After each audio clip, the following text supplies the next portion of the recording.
James Andrews to create the Ochsner Andrews Orthopedics and Sports Medicine Institute. Whether you're a professional athlete or a weekend warrior, our team of specialists are dedicated to getting you back in the game. So whatever your reasons are for reaching your personal best, we've only got one: you.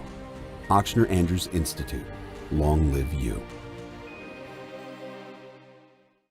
The start of school means the start of new sports seasons, which unfortunately can mean injuries. Too often, sports injuries are treated with opioids, leading to addiction among our youth. And drug addictions can cause overdoses and deaths. If you're injured, ask your doctor for medicines and therapies that don't use opioids. And if you're struggling with opioid addiction, we can offer treatment. Opioid addiction is a losing game.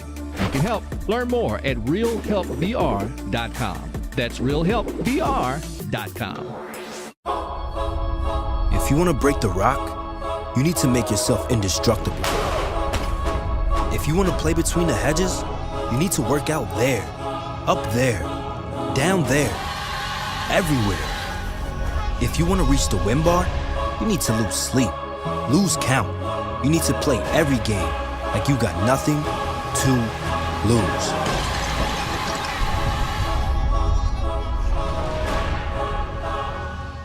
For over 100 years, our families have gathered together to share with each other our challenges and hopes, to take this light we've been gifted and paint a brighter future for the next generation. The seeds we plant today are the bounty we harvest tomorrow. As farmers, we know that together we're stronger than we could ever be apart.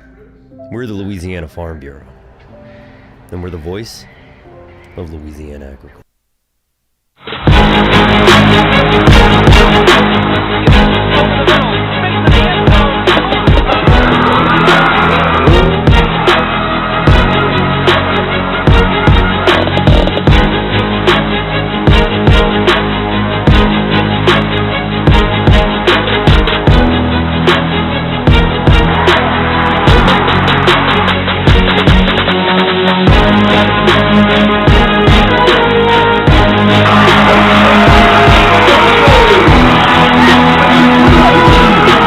Welcome in to Washington Parish, Franklinton, Louisiana, the site for tonight's LHSAA Network Game of the Week.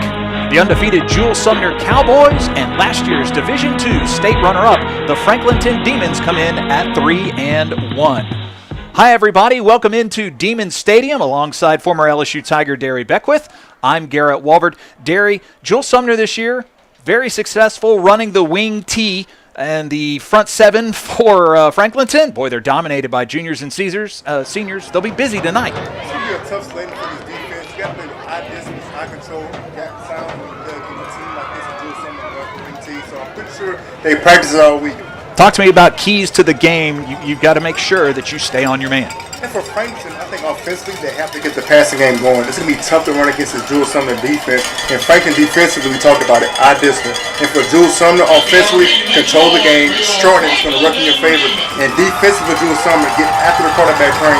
The DN for Jules Sumner, Mac, has 10 sacks in 4 games. So I expect a lot from him tonight. Franklinton coming into the game will win the toss and defer. We're ready to get things underway. Glad you're with us here on the LHSAA Network's Game of the Week. Little squib kick goes right over the head of Jakari Brown. Picked up and gotten back to about the 35-yard line.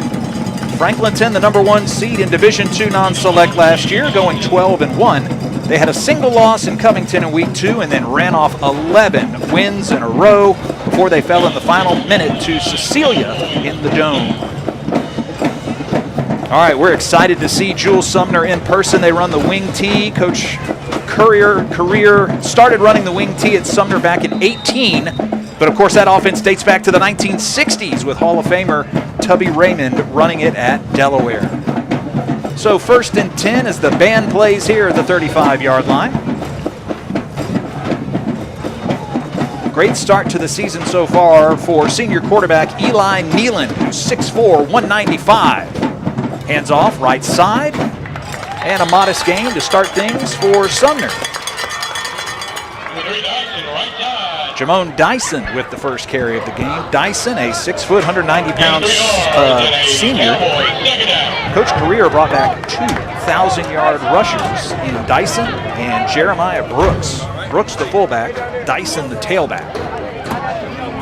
And guys, you see right now, Jules Sumner, they're going to take their time offensively. They're not going to rush to get the play call in.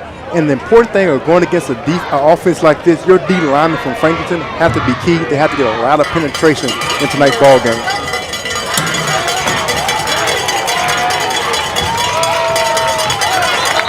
Second and 7 and flags fly.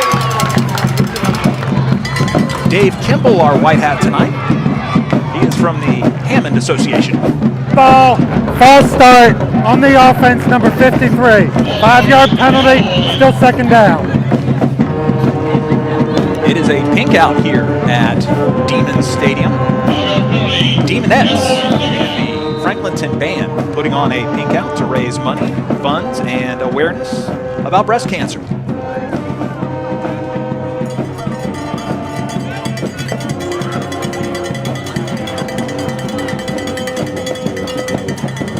Looking at 2nd and 13. Trying to run around the edge, gets up to about the 40-yard line. Carry by Anquan Patterson, a senior. Right, that's a simple jet sweep that time by Jules Sumner. Franklin does a good job of setting the edge, controlling it, and doing a great job that time getting off the block and forcing him to the sideline. Coach Career. 3rd and 5 coming up. The Cowboys sprint to the line, and they've got 2 wide at the bottom of your screen.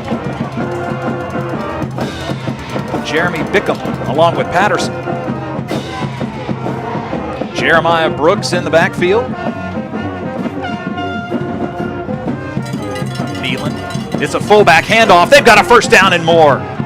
Great first drive for Jules Sumner. 8 yards on the pickup to move the chains. That time, great job by the Jules Sumner offense. Jeremiah Brooks with the fullback dive.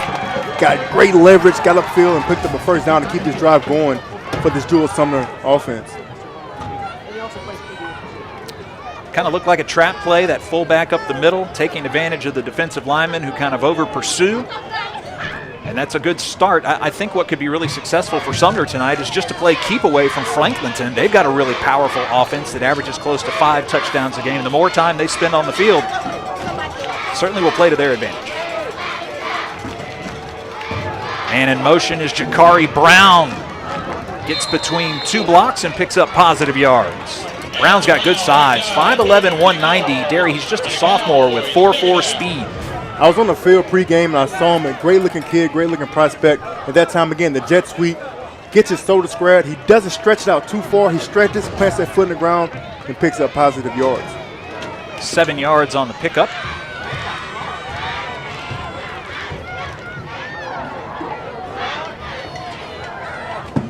Ball spotted at the near hash of the 44-yard line.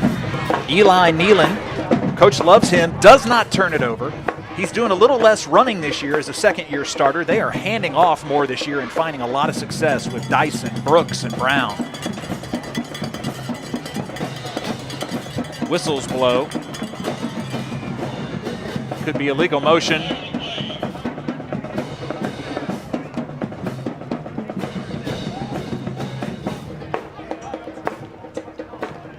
So Tyler McGee. Head ball, encroachment, number 10 on the defense. 5-yard penalty results in a first down. And Garrett, defensively, I'm okay with that because when you're going against an offense, like this, you want to make sure you get close to the line of scrimmage. That time he got a little bit too much anticipation to try to beat the offensive line to the attack that time, but just back up a little bit. But again, I'm okay with the aggressive that time from Tyler McGee. Jules Sumner comes in with high expectations, 10 wins last year and their first district title. Most of their starters were juniors last year, and these kids have been playing together as starters since their sophomore season. Coach told us the goals are to win district again, go deep into the playoffs, and get to the Dome. Right now, currently the #1 rated team in 3A. Bickham out wide, full backfield. Here's a handoff in the belly of Dyson. Dyson with a nice cut to the right side, still on his feet. He's inside the 20. 19 yards on the pickup for Jamone Dyson.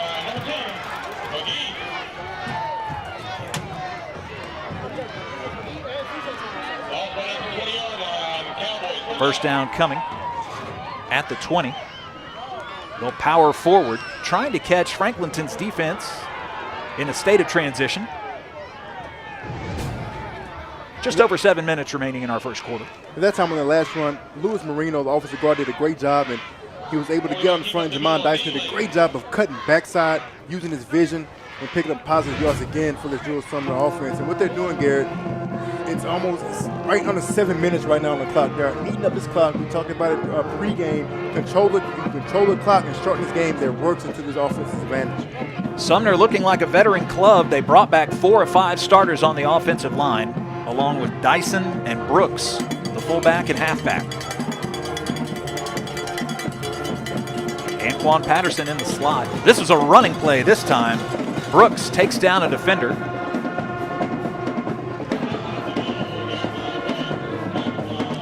And the thing about running this this offense, Ring T offense, obviously I went to Parkview a long time ago, and this is what we ran. What it does, it keeps the running backs fresh.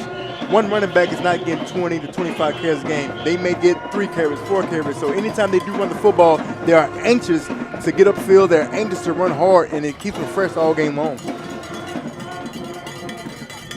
Coach Carrier might be calling a timeout here as the offense heads back to the huddle. Hydration break potentially, but we'll step aside momentarily. Still scoreless between Jules Sumner and Franklinton. So it's going to come down to this. Can they do it?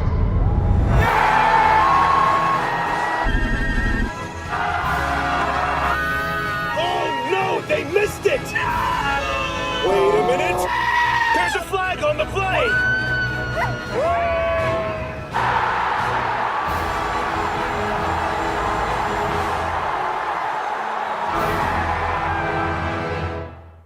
For over 100 years, our families have gathered together to share with each other our challenges and hopes, to take this light we've been gifted and paint a brighter future for the next generation.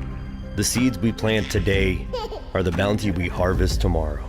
As farmers, we know that together we're stronger than we could ever be apart. We're the Louisiana Farm Bureau, and we're the voice of Louisiana agriculture. Third down and about 3 for Jules Sumner. Here's a run around the left side by Dyson. Dyson knocks down one defender. He's in the end zone, and Jules Sumner scores first in our game of the week. A 12-yard scamper by Jamone Dyson, his 7th touchdown of the season. If you want to talk about a utopia drive to open up this football game, Jules Sumner just displayed that. They were technical, they were sound, they were physical, and they executed this drive at a high level. And Jamone Dyson caps it off with a touchdown. Came into the game averaging 8.5 yards per carry, went 12 yards there to strike first blood. Just amazing that this offense has so many weapons in the backfield, and the offensive linemen are doing a good job of getting upfield and getting on blocks and using their feet.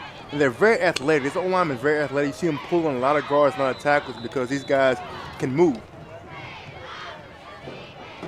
65-yard drive for Jules Sumner to open the game. Took them 8 plays and took 6 minutes off the clock. This is an offense running out of the wing T that averages 33 points a game, and their defense gives up less than 10. That is a recipe for success. In a game like this, Jules Sumner, the best defense for Jules Sumner is the offense, because they do such a good job of controlling the game and controlling the clock, and their defense can rest, especially if they have guys going both ways.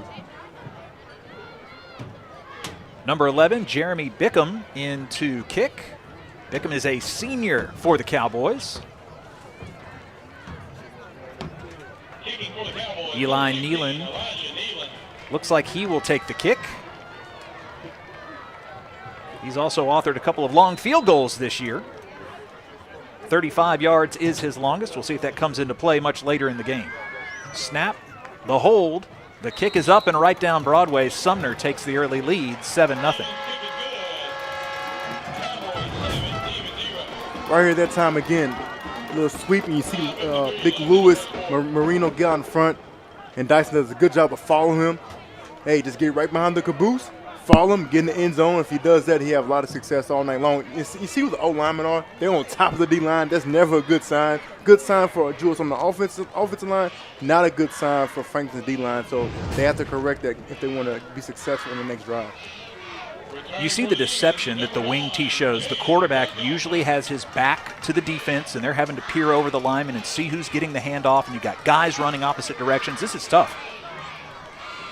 And what I can't say about an offense like this, it's easy to read if you read your keys. It's not your typical RPO offense. If you follow the offensive lineman, if you see that pull and the ball is typically going their way. So if I'm the linebackers from Franklinton, eye discipline and reading your keys is extremely important going against an offense like this. Set to kick off, Luis Moreno, the 5'11", 200-pound junior. Burkhalter is back deep to receive. This one is a low-line kick. Won't make its way to Burkhalter. This actually gets to Devin Harris, the defensive lineman, and he's just inside the 40 on the return.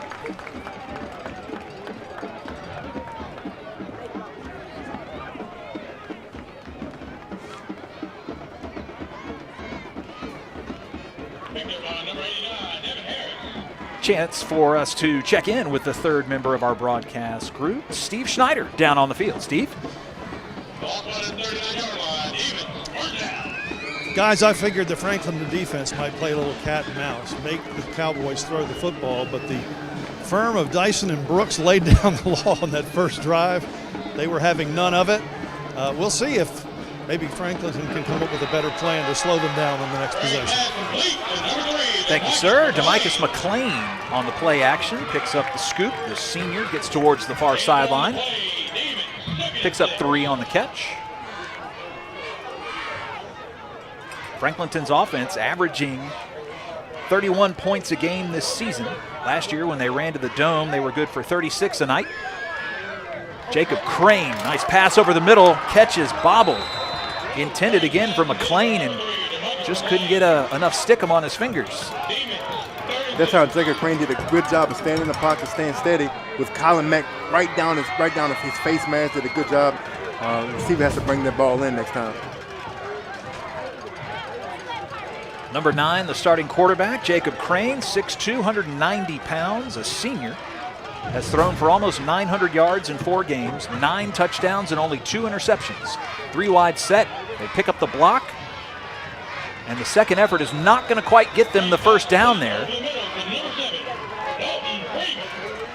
The tight end, Dalton Freeman, got over the middle and made the catch, but they're a yard or 2 shy. What they're doing, they're getting the ball quickly out of Crane's hand. We talked about coming to the game. Colin Mack has 10 sacks, so you don't want to sit back and give this defense opportunity to tee off on your quarterback. So great game design so far by the offensive coordinator for Franklinton to get the ball quickly out of Crane's hands. 4:15 remaining in our first quarter. Jules Sumner leads 7-0 on the road here at Franklinton. Demons with the tight end Freeman at the bottom. Ricardo Burris, the junior tailback, number 2. 4 seconds left on the play clock. Crane's got to get this one away, and they'll call a timeout.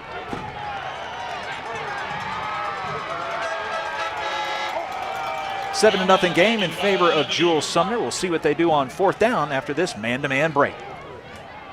Protect what matters most to you and find out the many ways you can benefit. 100% free tuition and fees to all state colleges. Job training in over 150 different career fields, healthcare, pay, and much more. The Louisiana Army National Guard. Part-time service with lifelong benefits. Find out more by visiting www.lang-recruiting.com. When looking for college, I wanted somewhere that would push me and allow me to kind of be the person I'd always wanted to be. Everyone here kind of has this mindset of seeing the next person succeed, and I think that just creates a Southern Miss spirit. You find what you need out of Southern Miss. What I need isn't what another student needs, but we all find something here. You don't have to be what people have said you've been. You don't have to be what people think you are. Like, coming to Southern Miss, you can totally reinvent yourself and be who you truly feel like you are meant to be. 4th down and 2. Jules Sumner with the lead, 7-0. Jacob Crane leads the offense back after the quick timeout. It's a handoff to Burris. Still on his feet, and he's got the first down. Huge play from their own 46. Coach Nick Saltaformaggio rolls the dice early, Derry, and it pays off. You have to. You don't want to get the ball back in his offensive hand. This time, you don't see it as like in high school, two-back formation. Ricardo Burris that time falls the fullback, picks up a quality first down, keeps this drive going. Coach Salt, more than 200 wins on his ledger and a state title. One of the best coaches of the last quarter century in Louisiana. Made history last year, took a third different school to the Superdome in the Prep Classic. Tackle through the middle of the line made by Jayon Varnado, the junior. 1 yard gain on the rush.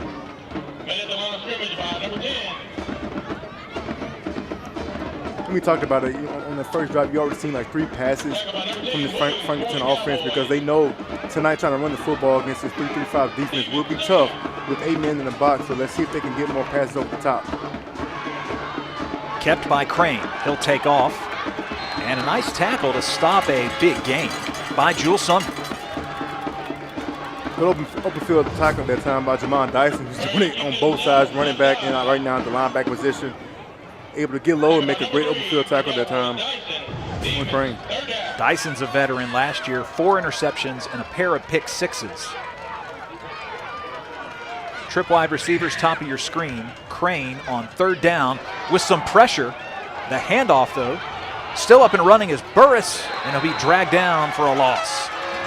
Boy, the defense by Sumner is swarming, and that's 4th down. Even though he did not make the tackle, that time Jimmy Fadu did a great job, great penetration of staying patient backside, splitting the double team, getting the backfield, waiting till his guys get there and make the tackle. And big number 5 that time, Michael Hamilton, one of the star linebackers, was able to finish it off. Loss of 5 on the play. Dalton Freeman, the tight end, will punt. No one back deep for Jules Sumner. Freeman gets a boot into this one. It'll bounce just in front of the 10 and gets into the end zone for the touchback. 49 yards on the punt by Dalton Freeman. And right now, if I'm Franklinton, I'm probably telling my D linemen, you got to get more penetration from that D line position, because if you don't get penetration, you give this offensive lineman an easier access and easier way to work up to the second level of the defense and get to those linebackers, and that's what this type of offense wants. If they can get to that second level and get those linebackers, it's easy sledding for this team to rush the football. Jules Sumner with the lead, 7-0, and 1:45 remaining in our first quarter. The Cowboys brought back 7 starters on offense, 6 on defense. They've started the year 4-0. Will it be Dyson or Brooks? They give to the fullback. And that time, Franklinton gets a nice stop. Good stop that time by Franklinton defense. Again, the D lineman. They came off the ball with a little bit more aggressiveness, a little bit more exposure that time, able to get this short yardage that time from Jules from the offense. Rajon Covington, the senior. What a night so far for Jamon Dyson. 4 rushes, 40 yards, and a touchdown. 1:10 remaining in the first quarter. Defense trying to get set for the Demons. 2nd down and long coming up. Crane, who also plays baseball for Jules Sumner, hands off around the side. This is Dyson. He's got a first down before he's smashed out of bounds. They've got to get an answer for him and quick. They do. They're having a lot of success on a jet sweep, and they probably had more success on that drive because it looked like Jeremy Bickham, the wide receiver, is going to be called for a holding penalty on the outside at that time. But again, they're getting great leverage on the outside, so Franklinton defensively has to be able to secure that edge to keep them from getting outside. An 11-yard gain will be erased. 1-yard penalty from the spot of the foul. Still 2nd down.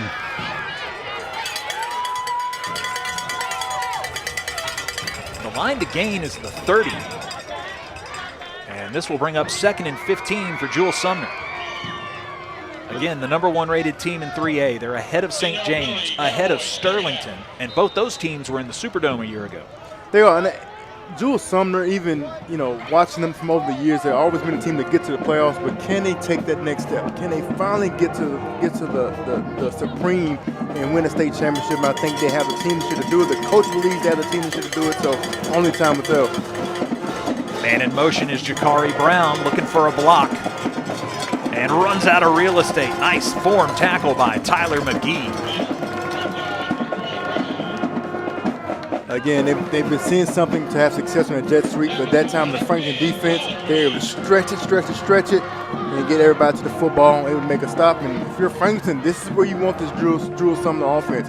You want them in the third long situation to make them throw the football.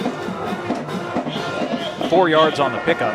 3rd and 11 coming up for the Cowboys. And when they've needed it, Jamone Dyson and Jakari Brown have been great on that jet sweep. Eli Nealon tonight has led the offense. They're 2 for 2 on 3rd down. Little handoff up the middle. Jakari Brown stopped at the 25-yard line.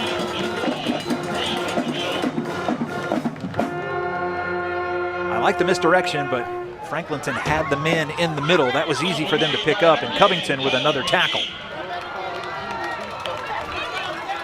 Final seconds run off the first quarter. It is 7-0 Jules Sumner. They are poised to punt back to Franklinton, who's trying to tie things up when Derry and I return. Great night for football here in Washington Parish. Stay with us. This is the LHSAA Network Game of the Week.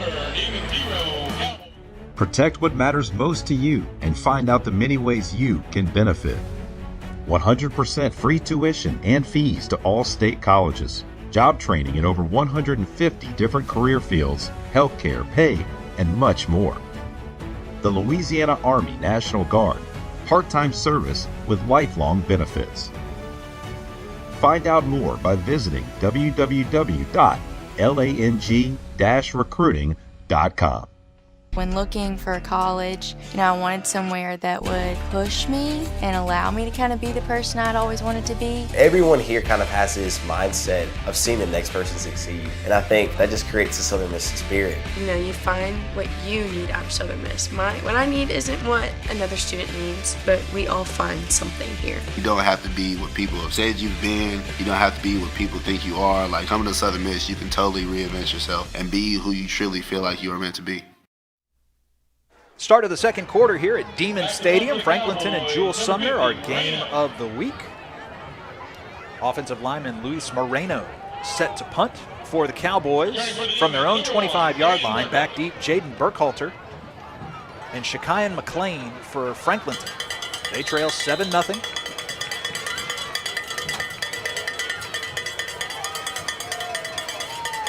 Moreno also grew up playing soccer. Oh, this one's going to take a long bounce in favor of Jules Sumner. Nobody went to field it. And he'll go from 125 to the other 25-yard line. Moreno right at 49 yards on the punt. Demons could have had that one a little bit closer to midfield, but they'll send the offense back out for their second possession of the night. Derry, you and I were talking about it off camera for a second. They could really use an answer here, trailing 7-0 at home.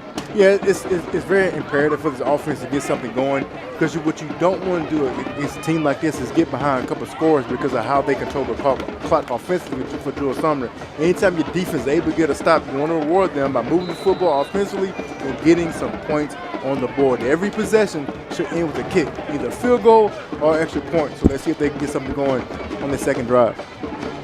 Here's Jacob Crane in the shotgun, Ricardo Burris. And the man in motion is Burkhalter. This is Burris, and he will be smothered for a loss. Well, right back to the line of scrimmage. And right at that time, Ricardo Burris really wasn't anything going. Talking to the coaches pre-game from Franklinton, they talked about how good these linebackers are for Jules Sumner, how good they read and react, especially even the RPO offense. So they did talk about it. It's hard to run the football, but you have to at least establish a run to keep the passing game honest. Sumner in the 3-5-3, the big man in the middle, Caden Stearns with the last tackle. Crane loads up, almost intercepted.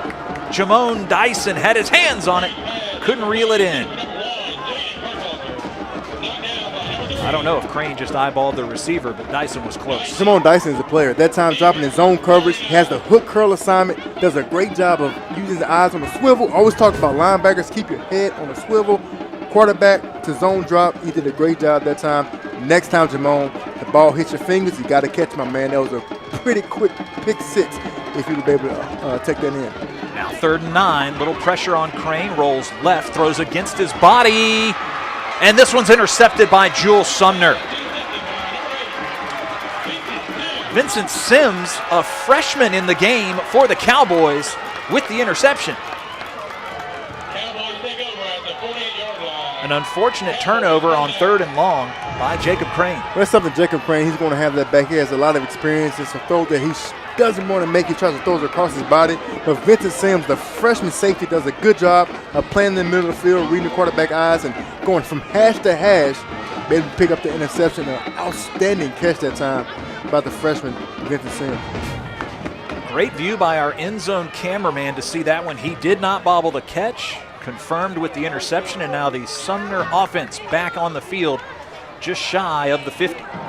Here's the rollout by Nealon, their first pass attempt of the game. Almost ends up with a 40-yard gain. Instead, this one's knocked away by Taylor McCray. That's outstanding play that time by Taylor McCray. And what this offense want to do, they want to run, lull you to sleep, and then creep one of those backs out the backfield. But that time, Taylor McCray did a good job of getting underneath that ball, picking up. It's great recovery speed that time from Taylor McCray to break up that pass. 12 rushes for 80 yards tonight for Jules Sumner on offense. 5 different players with a carry.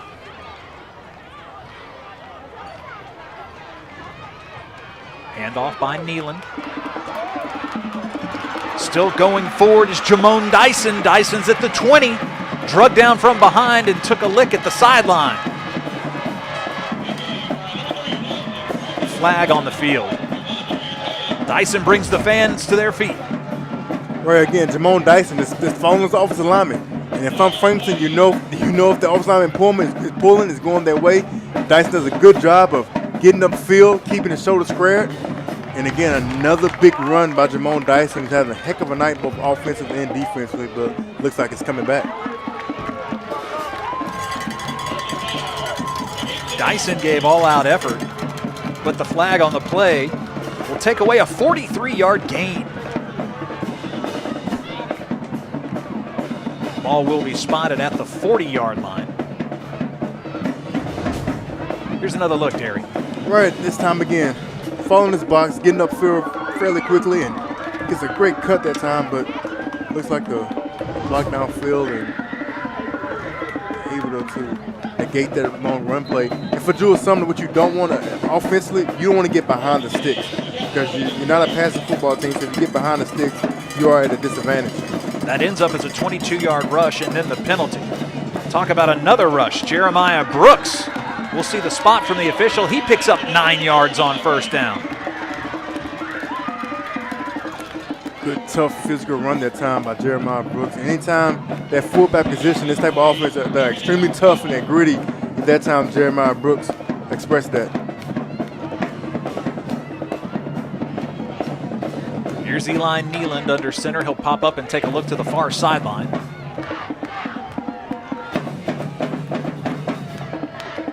Quick pass out towards the flats, caught by Dyson. Dyson drug down. Tackle made by Tyler McGee. He's been busy tonight on defense. Another first down for the Cowboys.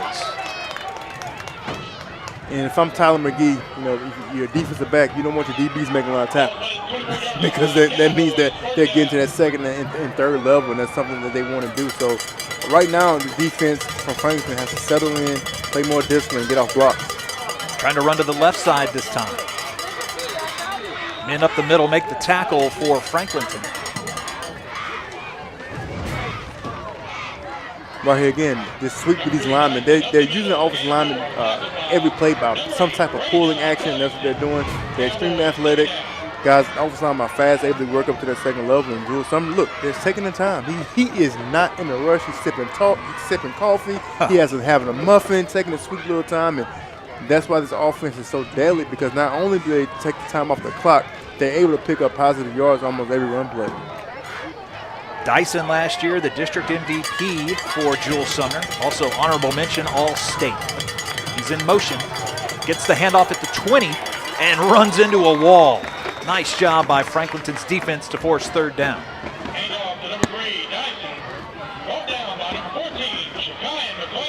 Shekian McLean credited with the tackle. Good job at the time by Shekian McLean setting the edge. When I talk about setting the edge, you want to be firm, keep that outside shoulder free, and that's what he did that time. He was able to make a great tackle. 3rd and 7 coming up.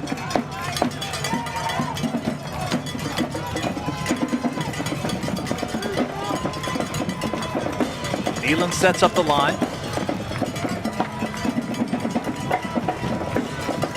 Split out wide is Bickham. It'll be a handoff to Brooks. Brooks knocks through 2 defenders. He's inside the 5-yard line. How about Jeremiah Brooks?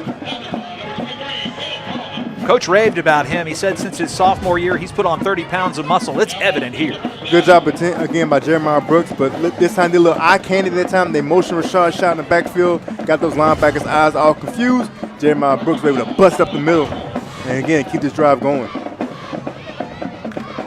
1st and goal from the 5-yard line for the Cowboys. This is a lot like last year's matchup. Sumner got up early, 7-0.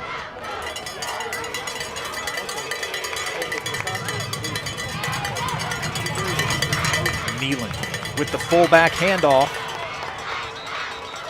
And Franklinton's having none of that. Last year's game ended up in overtime. Kamari Warren led 3 touchdown drives. Cowboys were leading 27-13 in the 3rd quarter, and then Jacob Crane led a comeback, 3 scoring drives of their own. They ended up scoring the ball with 30 seconds remaining. Then they got the 2-point conversion to force overtime, and Franklinton came away with the victory. Dave Ezell nailed a field goal to win it 42-39 at the hole at Jules Sumner. They have a pretty cool stadium. Growing up, I used to watch Sportsline Friday night, and Steve used to go down there. I was like, man, that has to be pretty cool to play in that type of stadium. 2nd down and 5. Whistles blow. And Franklinton's defense got a preview of the play that they were going to run. Dead ball, encroachment. Number 89 on the defense. Half the distance, and still 2nd down. That's the 2nd approaching penalty tonight from his Franklinton defense. And again, they're just trying to get penetration earlier. The more penetration that you can get against this offense, the more success that you have. And right now, I think they're trying to get the jump start on it. It's got to be a little bit more careful and see where that line of scrimmage is at. 2nd and goal from the 2.5-yard line. Will it be Dyson? Will it be Brooks? Could it be a keeper from Eli Nealon? Like you said, very deliberate. They are chewing time off the clock. They are knocking on the doorstep.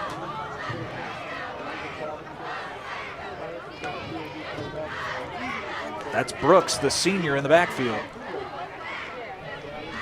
This time it's a handoff to Rashad Shy, and Shy in the end zone. 13-0, Jules Sumner. Well, Rashad Shy wasn't shot that time. He was able to get the football, follow his blocks, and get in the end zone. Again, just a little power sweep that time. And I'm calling his name all night. Luis Marino has been a lead blocker, and it seems like on every play. He's doing a great job, and those guys are, look, just following right behind him. Wherever Moreno's going, that's where we're going. That's been the success tonight, and at that time, Rashad Shy was able to get in the end zone. Shy is a brand new starter in the defensive backfield for Jules Sumner. He's part of the rotation at running back as well. Crane puts this one up. Nealon sends it through, and it's 14-0, Jules Sumner.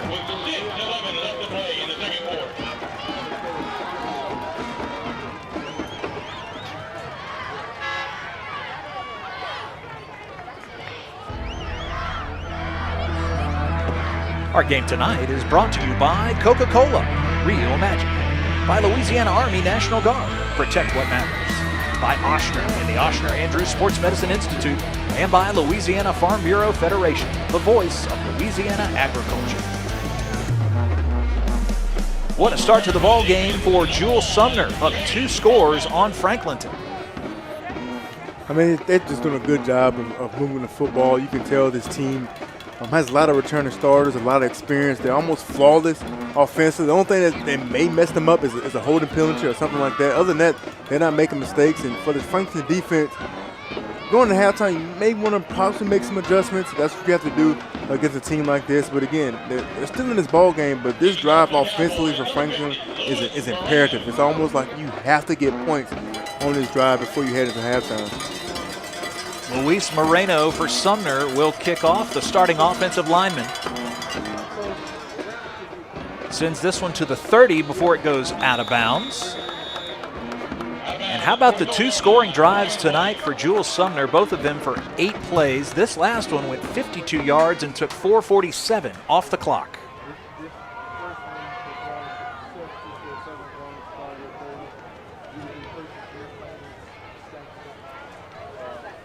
I think Crane. Kickoff out of bounds. On White. First down. I think the last drive by Jacob Crane is something he wants to take back. Again, this is a senior quarterback who Coach Salt thinks he's probably one of the best quarterbacks in the state. And so he has to put that on display, get that last drive out of his mind, have amnesia. It didn't happen.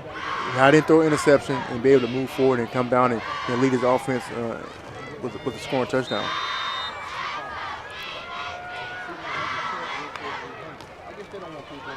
Quick pass by Crane into the backfield. Nice hard takedown there by Brennan Brumfield, the sophomore for Jules Sumner. 2nd and 2 coming up. We take a look at the Franklinton Demon offense for tonight's game, brought to you by Farm Bureau Louisiana. Crane and Burris in the backfield. Burkhalter, an electric wide receiver. They brought back 4 of 5 on the offensive line and have a couple of players in the middle. Caleb Wright and Luke Wright, the brothers, who anchor the middle of their offensive starting line.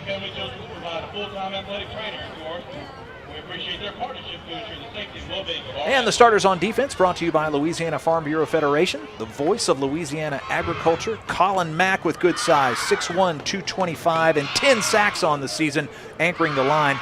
At linebacker, Michael Hamilton and Jamone Dyson, 2 of the star players. Kennedy James, a track star for Jules Sumner, lining up at cornerback. He runs the 4x1 and 4x2 relays and has 4.4 speed. And of course, it's nice when your safety can also score touchdowns for you. Rashad Scheid just found the end zone. I'm always impressed too, Garrett, when these guys go both ways and they seem not to lose any energy. That shows the testament that in the work that these guys put in the offseason in their strength and conditioning program. Ricardo Burris in the backfield. 2nd and 2 coming up for Franklinton. Crane tonight, 3 of 6 for 16 yards.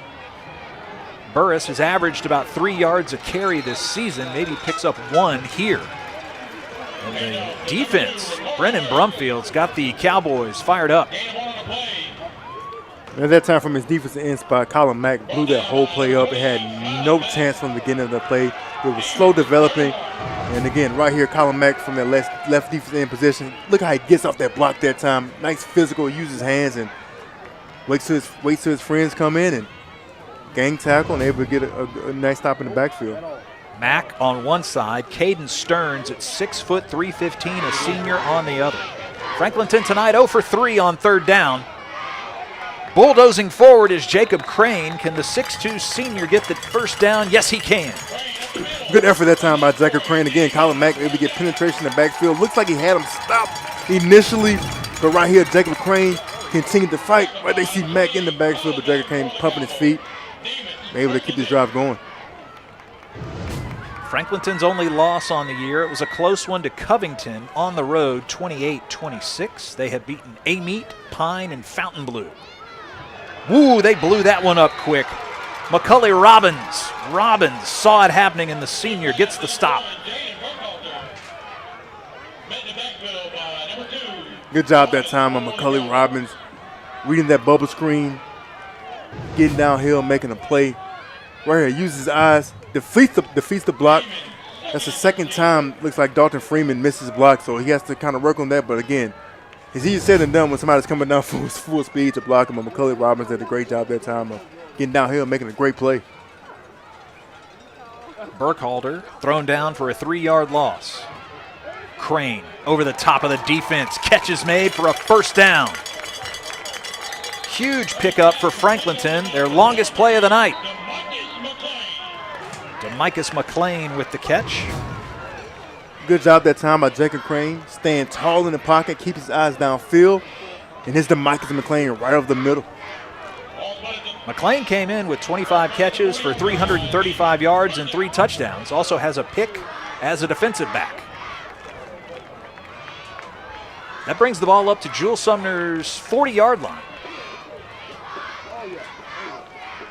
Warning. Sideline. On white, the result of the play, first down. Well, after the longest play of the night, picked up 18 yards, you'd be excited too.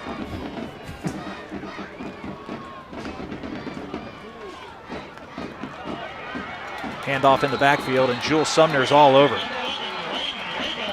Raiden Rayborn, the senior, with the carry. Guess who? Brumfield again, the sophomore, making his name known. Talk about these linebackers early in the broadcast and how fast, how explosive they are, and they're showing you why they're probably one of the best linebacking corps in the state of Louisiana. And this Franklinton offense before the game, before this game, knew that they would have an issue with these linebackers, and right now they have to put a hat on a hat to keep these guys from being so disruptive. Second down, Crane with some pressure. The jump pass gets this one away. And another first down passing for Crane on this drive. That's huge for Franklinton, the pickup by Colin Stewart, the senior wideout. And that's what Coach Salt was talking about from Jacob Crane. He's very poised in the pocket, able to step up, avoid the pressure again from Colin Mack, keeps his eyes down the field, and able to hit a senior wide receiver, Colin Stewart, for a first down. 21-yard gain, running on first down again here. And that defensive line makes quite another stop. Well, somebody got to find Brendan Brumfield. I mean, that's the second big play he's made on this drive. So you got to find out where number 4 is on the football field and make sure that you get a hand on him and keep him from getting to the Franklinton backfield.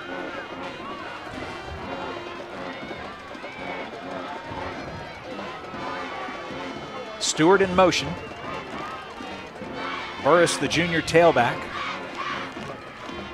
Play action pass over the middle, still on his feet, caught, touchdown, Franklinton. Great play and catch by the tight end, Dalton Freeman, picks up 18 yards. They have a chance to cut our score in half. That was a well-executed RPO that time. Then Dalton Freeman, the tight end, able to go up high, catch the ball at his highest point and reel it in for a touchdown for a much-needed score from this Franklinton offense. Christopher Gonzalez on to attempt the extra point. Jacob Crane with his 10th passing touchdown of the season. Gonzalez gets his right leg through it, and we are indeed cut in half. 14-7, and Franklinton answers. Right here, RPO right here, he sees it. Sees his main man, Dalton Freeman, that time. Able to stretch up high, get that ball. He reads it. Don't like to run. I do like to pass. Saw Dalton Freeman that time, able to get in the end zone.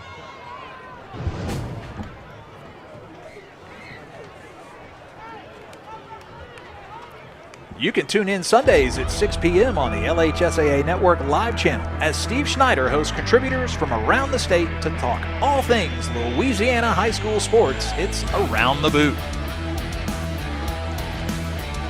Franklinton answers with an 8-play drive of their own, 52 yards, capped off with a 18-yard touchdown pass to the tight end Dalton Freeman. They took 3:55 off the clock. And Freeman will kick off. Good response from this Franklinton offense, and let's let you know that championship pedigree that this team has. Obviously, going to the Superdome last year didn't go the way they wanted to go, but again, to have great resilience that time on the drive, to get in zone, and kudos to Jacob Crane.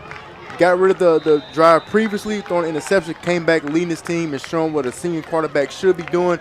Excellent job, excellent execution, able to pick up a big touchdown. Fielded at the 19-yard line. And the kickoff team will make the tackle right around the 34-yard line. Our starting lineups for the Jules Sumner offense brought to you by Louisiana Farm Bureau Federation. And you see the fullback Brooks and Dyson. Dyson already with a touchdown tonight. Jakari Brown lined up at wingback. Kennedy James with track speed at wide receiver. And John Speed getting his first season start at tight end. Stearns, Varnado, Broussard, Bess, and Luis Moreno fill out your offensive line. That line's been busy tonight, Derry. They have set up the running game, 18 rushes, 130 yards, and 2 touchdowns. Had an outstanding first half. Hand off to the fullback. Dyson was the pawn. Now we look at the starters on defense for Franklinton, led up front by Devin Harris, Sam Brady, and Kristen Ellis. Linebackers Covington and DeMontre Taylor are back, along with McGee and Nicholas Schilling, and a couple of talented cornerbacks in McLean and Causey. Those are your starting lineups, brought to you by Louisiana Farm Bureau Federation, the voice of Louisiana agriculture. I believe we've seen 2 pass attempts in the game so far for Jules Sumner. There is a flag on the ground. Just 1:37 remaining in our second quarter, and it has flown by with all the rushing attempts. Probably the quickest first half that I've seen in these past few years with them running the football. We'll see what the White Holding. Kimball has to say. Offense number 53. It's a 10-yard penalty from the previous spot. Still second down. I guess, Garrett, that's probably one of the negatives of running the football a lot. You are going to get more holding penalties that you would normally like. But that's part of it when you have a rushing attack, an elite rushing attack that Jules Sumner has. 5 penalties tonight for 35 yards for Jules Sumner, but this is a veteran team, brought back 14 seniors out of their 55-man roster. And the quarterback, Eli Nealon's done a nice job tonight. Hand off to Dyson. Dyson explodes up the middle to about the 45-yard line, and that'll move the chains. Well, Jamon Dyson is definitely dicing his defense up right now, but doing anything that he wants. Right here, a little delayed draw, gets upfield. He has no wasted motion either. I love how he gets his shoulder squares, gets downhill, and he shows why he's one of the better running backs in State of Louisiana, district MVP. I don't mention All-State last year, so he's having a big time this year as a senior. Dyson already with a 12-yard touchdown run. Picked up 14 there. A handoff to a handoff. That's Jakari Brown up to the 50 before he's smothered. And a timeout called by Coach Career at the top of your screen. I believe there was about 53 seconds remaining. McGee on the tackle for Franklinton. That time showed great ball handling skills. Hand off to the running back hand off to other running backs. So great mesh points that time. It shows the skill level that all 3 of these guys have in the backfield. Coach Career, the son of Donald Career, who won 3 state titles at Amite High right down the road. He finished with over 250 career wins. And Ronald Career's uncle, David Career, won 2 titles at Kentwood and logged over 260 wins in the LHSAA. That is a winning pedigree for that family. Let me tell you something about those coaches. I had the opportunity we used to scrimmage Amite High School in the spring. And that was probably some of the toughest scrimmages that we ever had in our life. Amite had so much talent, but they're a well coached. And talking to some of the players that played at that time, they talked about how much they respected Coach Career and how he held them so accountable. It was one instance where a kid wasn't doing what he's supposed to do, sent him in the stands, and he thought his mom was going to help him out. His mom said, well, you didn't do what you're supposed to do. And so he loved them. He brought him to practice. He did everything he could possibly do. He was tough on them in game, but those guys were better for it in life after football, and there was always tough matchup, tough teams that Amite had, and just all-around talent, and those were the glory days for the Amite football program. Coach Salta Formaggio on the opposing sideline. Coming up on second down, long pass, headed down the field. No flags by the official, clean coverage. Franklinton's defense stands tall in coverage. Right there, try to take a deep shot down the field right before the half and looking for Jamon Dyson. And why not? He's having a successful night all night, but that time Caleb Causey does a great job of getting underneath it and almost came with a big-time interception. Causey, a 3-year starter. Now a chance for Sumner to try and move the chains as the clock stops. They're 2 for 4 tonight.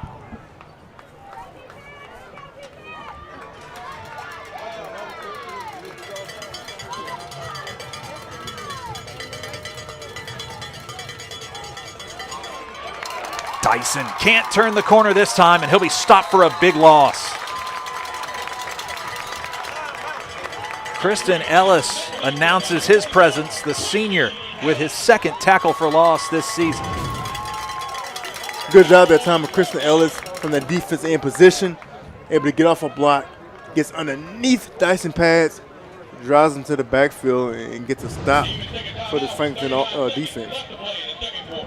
It's 4th and very long for Jules Sumner. They called timeout with just under 40 seconds remaining. There you see Coach Salta Formaggio. Last year taking Franklinton to the Superdome in the Prep Classic. They went 12-2 and won 11 games in a row to end the season before falling to Cecilia. Coach Salt with a heck of a career over the last 25 years as a head coach. He's been in coaching more than 40 years. He has dedicated his life to this. Moreno's first punt went 49 yards, had a big bounce earlier. Here's his second attempt. Luis has some good hang time under this one. Pins him inside the 15-yard line. Franklinton recovers as that one was muffed, but recovered. And the Demons, Shakayan McLean, avoids a little heartache. 38 yards on the punt. That could have been disastrous if Jules Sumner was able to recover that football and give the ball back to his offense. Right here just needs to look the ball in. I think the bright lights maybe got to his eyes, but sometimes when they do drop the ball like that, Garrett, they want to make a play before they actually secure the football. Kennedy James on kickoff coverage was down there like a shot. Might have drawn the attention. Franklinton trailing 14-7, 30 seconds remaining. They do have one timeout remaining, Derry, but I think protection of the football is key here, backed up so deep in your own territory. It is. I think they may try to take a deep shot or just run the football and take it into halftime. Crane tonight, 7 of 10 for 71 yards. They'll put this one in the gut of Raiden Rayborn. Clock continues to run. 13 yards on the pickup for the senior, Rayborn. So now what happens is this. You pick up a first down by running the football. If you didn't get a first down, you're just going to let the clock run out. But by picking up a first down, you want to call another timeout and see, okay, now we got positive yards on that first play, pick up a first down. Let's see if maybe we could take a shot down the field. What was really impressive about last year's run for Franklinton, Derry, is that they went from a 3-win team to a 12-win team. They went 3-7 in Coach Salt's first season, but he told us those 7 losses were a combined 13 points. And for him, the biggest factor was the improvement the guys made in the classroom, the weight room, and the locker room. All those close games they lost in 23, he said they flipped the script. You know, they were able to win the close ones last year and kind of got to the Dome maybe a season or two early. That shows that, you know, about finishing football games. And when you come here sometimes and you try to establish a culture and you are in these tight ball games, the discipline and the integrity comes into play. And obviously last year you saw that he flipped the script and they were able to get to the Superdome. Man, a 9-game improvement in the win column. That'll get everybody's attention. Pass by Crane intended for Burkhalter. It's through his hands. 18.5 seconds left on the clock. Crane had his receiver that time and just hit Jaden Burkhalter in the hands and unable to come up with that catch.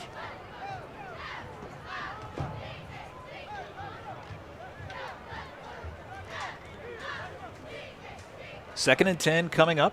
Under 20 seconds remaining. Prior to that pass, Crane had completed 70% in the game.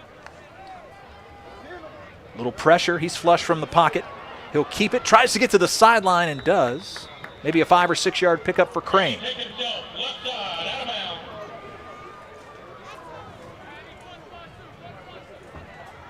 Franklinton in their last 2 games has beaten Pine and Fontainebleau by a combined score of 70-34, but they are trailing by a touchdown here to Jules Sumner. And these reps are very important. I think viewers at home may say, why they just don't run the football and run the clock out? But every rep is important. And so I think they're trying to, maybe work on their passing game. Demons are done with their timeouts. Just missing out on a tackle for loss. Good stop in the backfield by Colin Mack. And that will bring our first half of football to a close. Well, who says the wing tee is outdated? Jules Sumner's on the road with a touchdown lead, 14-7 against the Franklinton Demons. Last year's state runner-up playing at home. I don't know how many people gave the Cowboys a legitimate chance to take an early lead in this game. They have done it. Been extremely impressive offensively and defensively. Those linebackers, the D linemen have really been getting after it. But again, kudos to Franklin, stay in the ball game, able to pick up a touchdown before the half. Let's go down on the field with Steve and Coach. Ross was almost flawless. Yes, we wanted to keep the ball away from them. We're trying to keep the ball away from them. They're explosive on offense. Crane kid's a great quarterback. They got weapons, so our game plan is to keep the ball away from them, keep their offense off the field. And we executed a perfect first drive. So you didn't throw a lot of passes, but you nearly connected on some. There were some missed opportunities. Yes, there was, and we know that. We're going to probably come back to it the second half because it's open. So when Donald and David Career are sitting up in the stands watching you in a game like this, what goes through your mind in terms of all they've taught you and maybe what they expect out of you as a head coach? I'm just thankful for the opportunity to be out here coaching, and they're thankful to watch me coach. So awesome. Good luck in the second half. All right, guys, back up to you. Thank you very much, Steve. A compelling ball game to start our Thursday night game of the week. Jules Sumner with a 14-7 lead over the Franklinton Demons. Halftime rolls when we return here at Demon Stadium. At Auctioner, we know healing is a team sport. That's why we've partnered with world-renowned orthopedic surgeon Dr. James Andrews to create the Auctioner Andrews Orthopedics and Sports Medicine Institute. Whether you're a professional athlete or a weekend warrior, our team of specialists are dedicated to getting you back in the game. So whatever your reasons are for reaching your personal best, we've only got one: you. Auctioner Andrews Institute. Long live you. The start of school means the start of new sports seasons, which unfortunately can mean injuries. Too often, sports injuries are treated with opioids, leading to addiction among our youth. And drug addictions can cause overdoses and deaths. If you're injured, ask your doctor for medicines and therapies that don't use opioids. And if you're struggling with opioid addiction, we can offer treatment. Opioid addiction is a losing game. We can help. Learn more at realhelpvr.com. That's realhelpvr.com. If you want to break the rock, you need to make yourself indestructible. If you want to play between the hedges, you need to work out there, up there, down there, everywhere. If you want to reach the win bar, you need to lose sleep, lose count. You need to play every game like you got nothing to lose.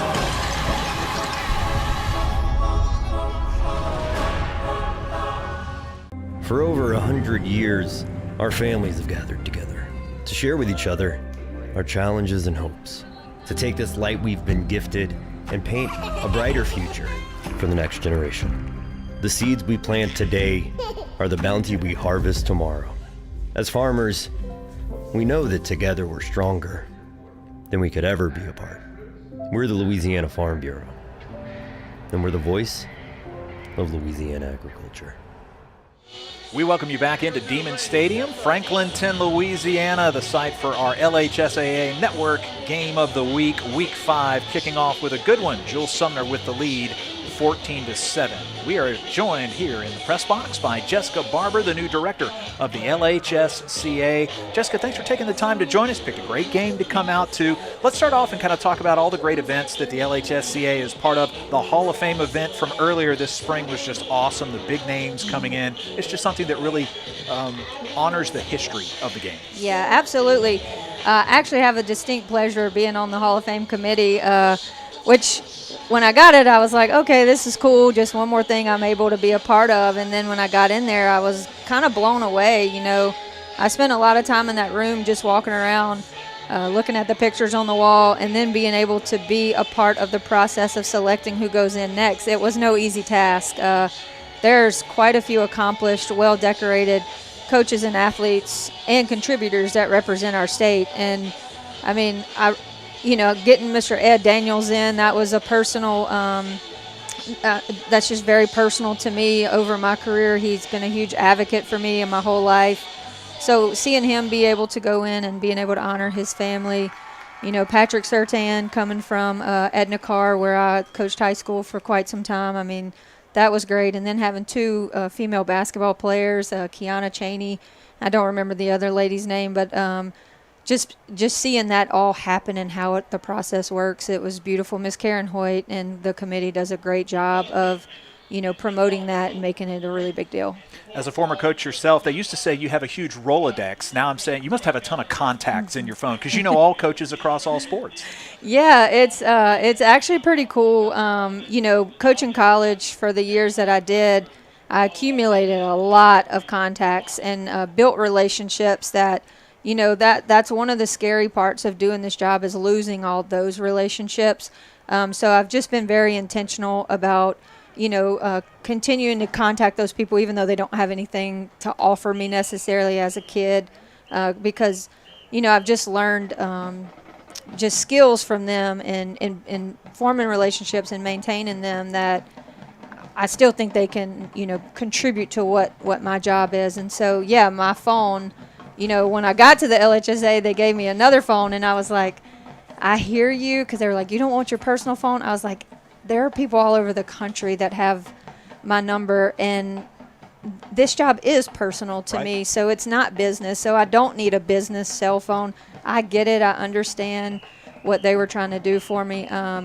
But, it is personal. And so if it's something that serious, I want them to feel that I'm available to be contacted through my personal phone. So I think my other phone's in my desk somewhere. I have this personal one, but if I lost it, I would be in a world of trouble. That is for sure.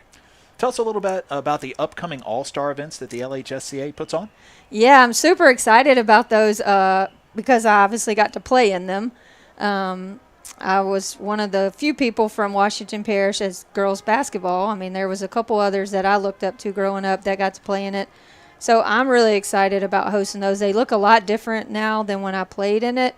However, we're going to do a really good job of making sure we got a great product on the floor and that we give those kids an experience that will last a lifetime. I'm 42 years old now. I played in it when I was 18 years old, and it is definitely one of the highlights of my career. No matter what accomplishments, how many wins I've had, it was fun. I connected and got to play with people that I rivaled.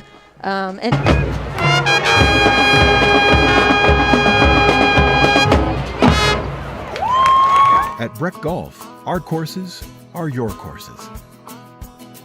A place for family and friends to come together, to enjoy the great outdoors, to work on your swing,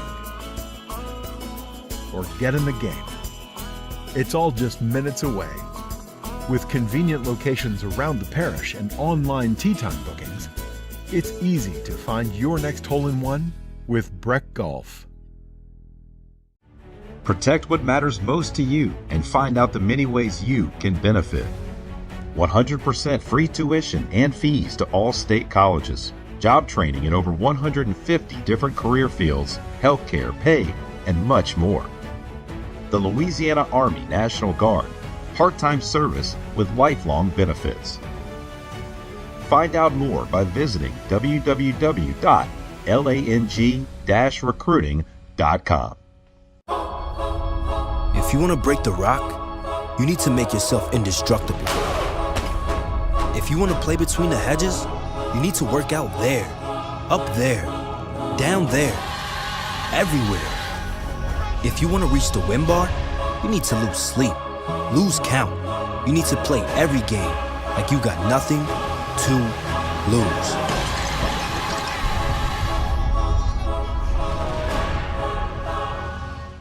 The LHSAA Network TV app features a 24/7 live channel as well as on-demand content with all the high school sports you want and it's totally free.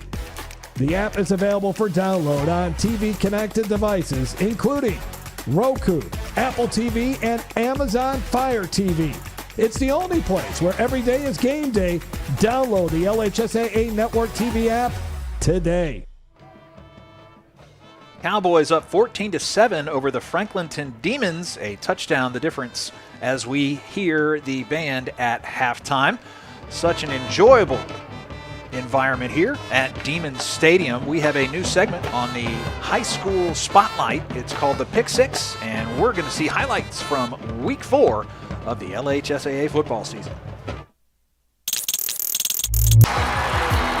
A tip pass into the waiting arms of Keith Hernandez, sealing the deal 27-23. And a three-pointer deciding the Brother Martin Jesuit game is pick number 3. 6 seconds to go. Maximo Barrios' 37-yard field goal to win it just gets in there. Brother Martin takes it 31-29. He's been out all pretty much all year. Just got cleared this week to kick for us, full on. Really proud of him. He didn't have the greatest night. This is what I'm really proud of him about. Didn't have a great night punting. Last punt, he didn't have a great punt. Say, hey man, you never know. You could have a game winner coming up. Pick number 4, a repeat from St. James senior, number 4, Kai Villanova, who's piling up serious numbers in receiving with limited playing time.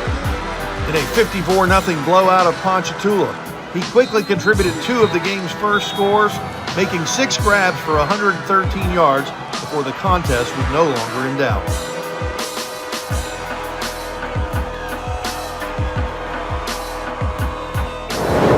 Pick number 5 is number 5, Elijah Haven and his Dunham Tigers, the nation's number 1 quarterback in next year's recruiting class, picking up 6 touchdown passes at the expense of Ascension Catholic. Despite missing 3 of his favorite weapons on offense to injury, Jarvis Washington, Chris Thomas, and especially Richard Montgomery made out just okay. A 42-7 rout of a team they had beaten the last 3 years by just a combined 5 points. Montgomery stealing the show. He had 4 touchdown catches in just 3 quarters of action.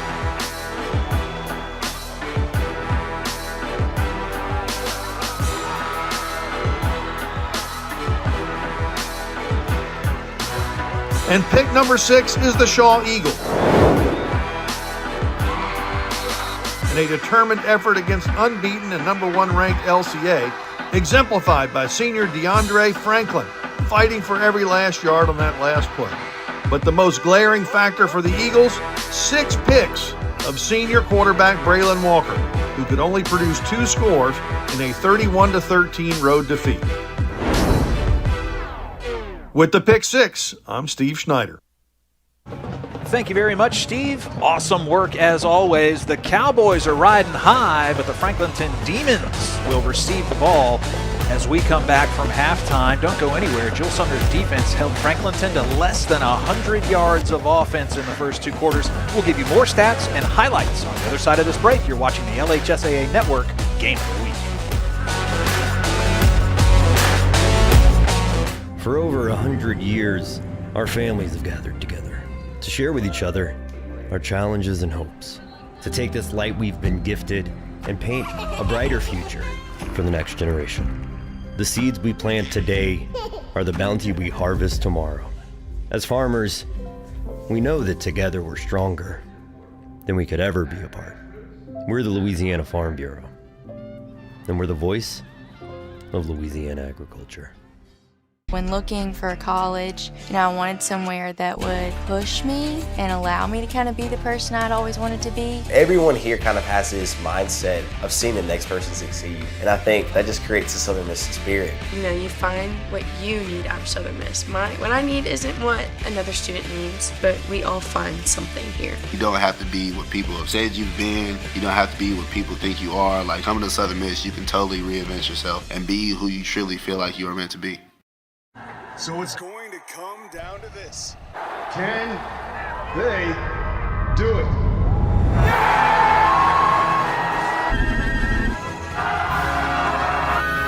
Oh no, they missed it!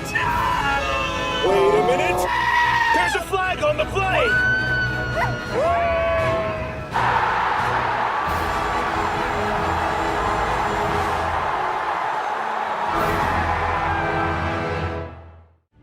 Protect what matters most to you and find out the many ways you can benefit.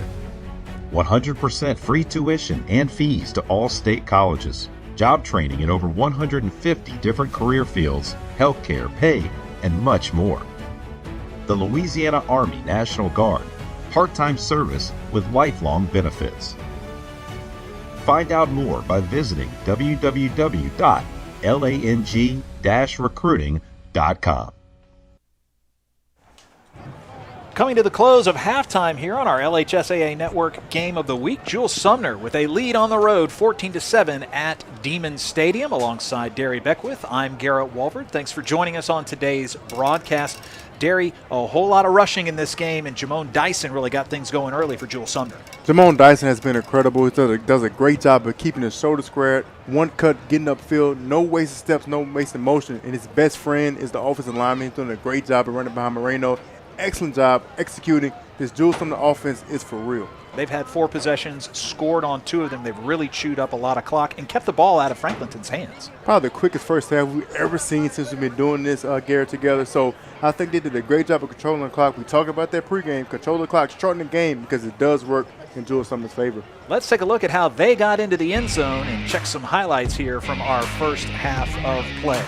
Right, we talked about Jamone Dyson on that first drive. Great physical run that time, getting upfield and able to get on the scoreboard to take a 7-0 lead. And then right here again, bad pass that time by Crane, something he wants to take back. But again, the freshman that time from Sims did a great job of getting an interception. And also, too, for Jules Sumner, number 9, Jeremiah Brooks, tough physical running from that fullback position. He's done a great job tonight. And again, Rashad gets in the field end zone that time. And again, Crane this time, keeping his eyes downfield, does a great job of picking up a pass that time to his wide receiver, number 81, Colin Stewart. Again, the RPO right here to Dalton Freeman. Great catch in the end zone to cut this lead to 14-7 for Franklinton.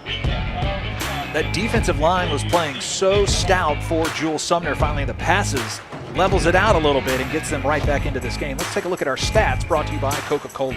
Well, you knew it was going to be a lopsided either way for the rushing attack. Jules Sumner at 154. Franklin 21. It's going to be tough sledding running against his defense of Jules Sumner. Passing yards, you talk about Franklin. Obviously, they had to come out throwing the football. 7 passing yards to 9 passing yards for Jules Sumner. But look, they're not running about the passing yards right now. 8 first down, that's the key. 2 of 5 on third downs. The penalties, though. Jules Sumner has 5 penalties for 35 yards. You're going to get that a lot when you have a running offense. So it's going to see something different when we do the second half. I'm interested if Franklin's going to do something defensively differently. If not, telling the guys, look, be physical, get off the blocks. You're still in this football game, and hopefully they can come down the second half and get some points on the board offensively. Absolutely. I mean, Franklinton, with the exception of that interception, is, potentially a 14-10 or a 14-14 ball game. I definitely think they've got a lot to play. Yeah, they do. And look, they have to move quickly, and the defense has to get off the field. They cannot allow Jules Sumner to pick up first down on first down. They got to get them behind the chains. The stop they did make is because they got Jules Sumner in the second long or third long situation. We'll step aside our final break of halftime, come back, and we'll kick things off. The Franklinton Demons won the toss. They will receive to get us going. At Breck Golf, our courses are your courses. A place for family and friends to come together to enjoy the great outdoors, to work on your swing, or get in the game. It's all just minutes away. With convenient locations around the parish and online tee time bookings, it's easy to find your next hole-in-one with Breck Golf. Protect what matters most to you and find out the many ways you can benefit. 100% free tuition and fees to all state colleges. Job training in over 150 different career fields, healthcare, pay, and much more. The Louisiana Army National Guard, part-time service with lifelong benefits. Find out more by visiting www.lang-recruiting.com. If you want to break the rock, you need to make yourself indestructible. If you want to play between the hedges, you need to work out there, up there, down there, everywhere. If you want to reach the win bar, you need to lose sleep, lose count. You need to play every game like you got nothing to lose.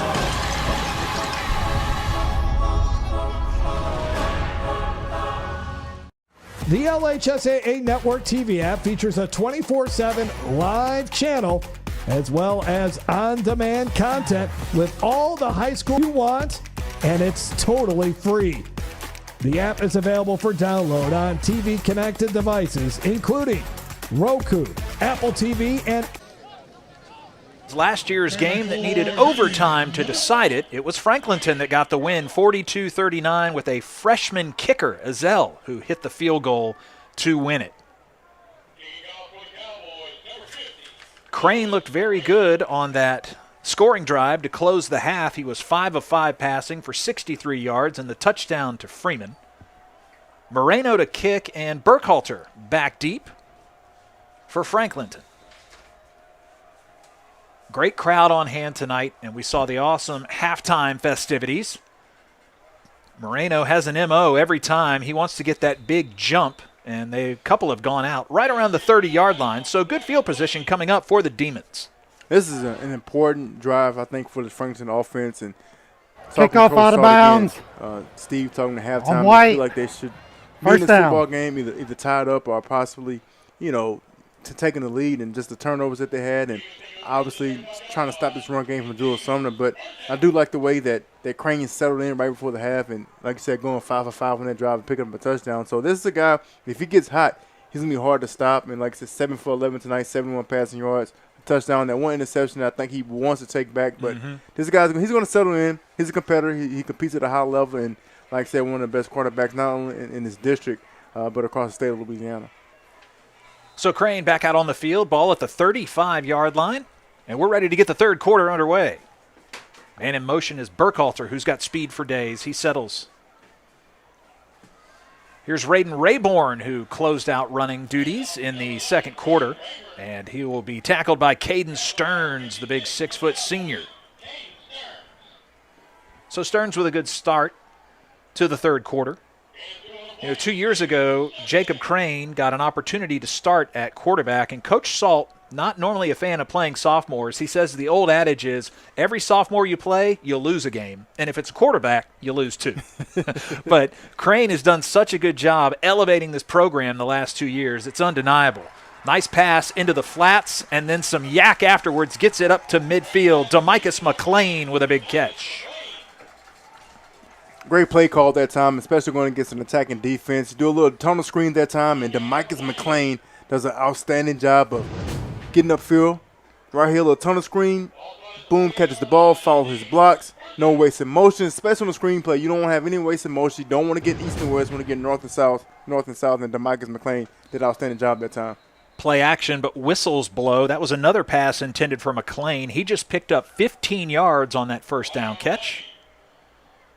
False start on the offense, number 3. 5-yard penalty, still first down. False start against the offensive line. Oh, no, actually. That'll back them up 5 yards. 1st and 15 coming up.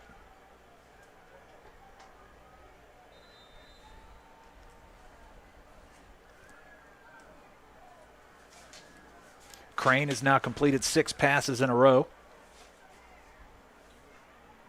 McClain has 4 catches for 44 yards. Give him 5 catches as he gets back to midfield in the original line of scrimmage.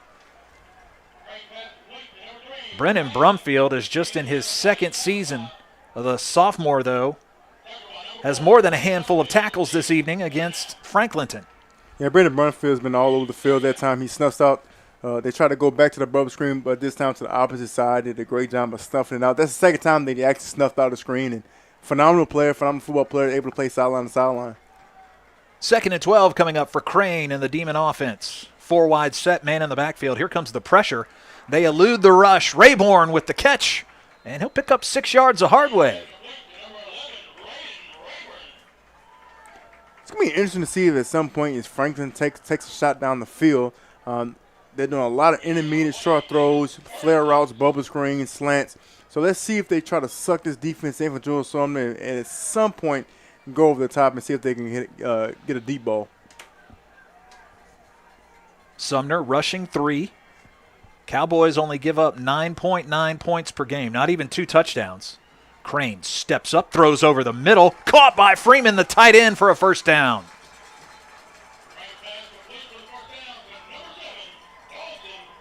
It's interesting to watch Crane because he'll step up and get all he can out of that 6'2" frame. He does a good job. And obviously, Colin Mack, we haven't heard his name tonight as far as getting sacks, but Crane's doing a good job stepping up in the pocket. That's what you want from your senior quarterback. Step up in the pocket, keep your shoulder squared, and he found Dalton Freeman that time over the middle. It's a tough catch that time by Dalton Freeman. Able to catch the ball over the middle, take on contact, but able to hold on to that football. Freeman gets it up to the 37-yard line of Jules Sumner. Looks like this might be another encroachment call on the Cowboys.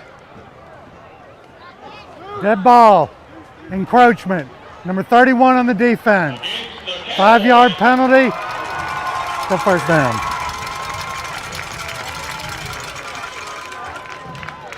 Now 1st and 5 for the Demons, who are looking sharp here on this first possession of the third quarter. Just an easy pass to Freeman in the flats. He'll be brought down by Dyson. The linebackers from Jules Sumner can run. So that was basically just a glorified run play at time to the H-back. Dalton Freeman out the backfield, but again, Jamon Dyson is doing everything on both sides of the football that time, able to track it down and make a tackle in the backfield. Jamon Dyson is an incredible football player. Does it offensively, running the football, defensively making tackles, and the guy seems never to get tired. He's energized a bunny. Play action. Rayburn, no handoff to him. Kanaki Williams, the junior on defense. Again, Kanaki Williams that time in zone coverage does a great job getting his hands up. Takes a little push that time from big number 71 at the time, David Moore. But again, these linebackers are all over the field tonight for Jules Sumner. And being a former linebacker, it's always pleasant to see great linebacker play. And I'm extremely impressed tonight from these three guys. Franklinton is 2 of 6 on 3rd down. Plunging ahead is Rayburn. Will that be enough to move the chains? No, they have put the 4s on. And now the officiating crew calls it a first down. That'll draw a crowd up. Great job that time by Rayburn falling behind his offensive lineman and picking up a first down. Look, we know they want to establish the pass game tonight, but it's important to pick up first downs in the run game as well. Being able to run the football when you're supposed to, and that time they did. Jacob Crane approaching 1,000 yards passing, but he'll pull it out of his running back's gut and keep it himself. He's over the 25-yard line. 2nd down coming up. I like what they're doing offensively too, Garrett. They're mixing it up.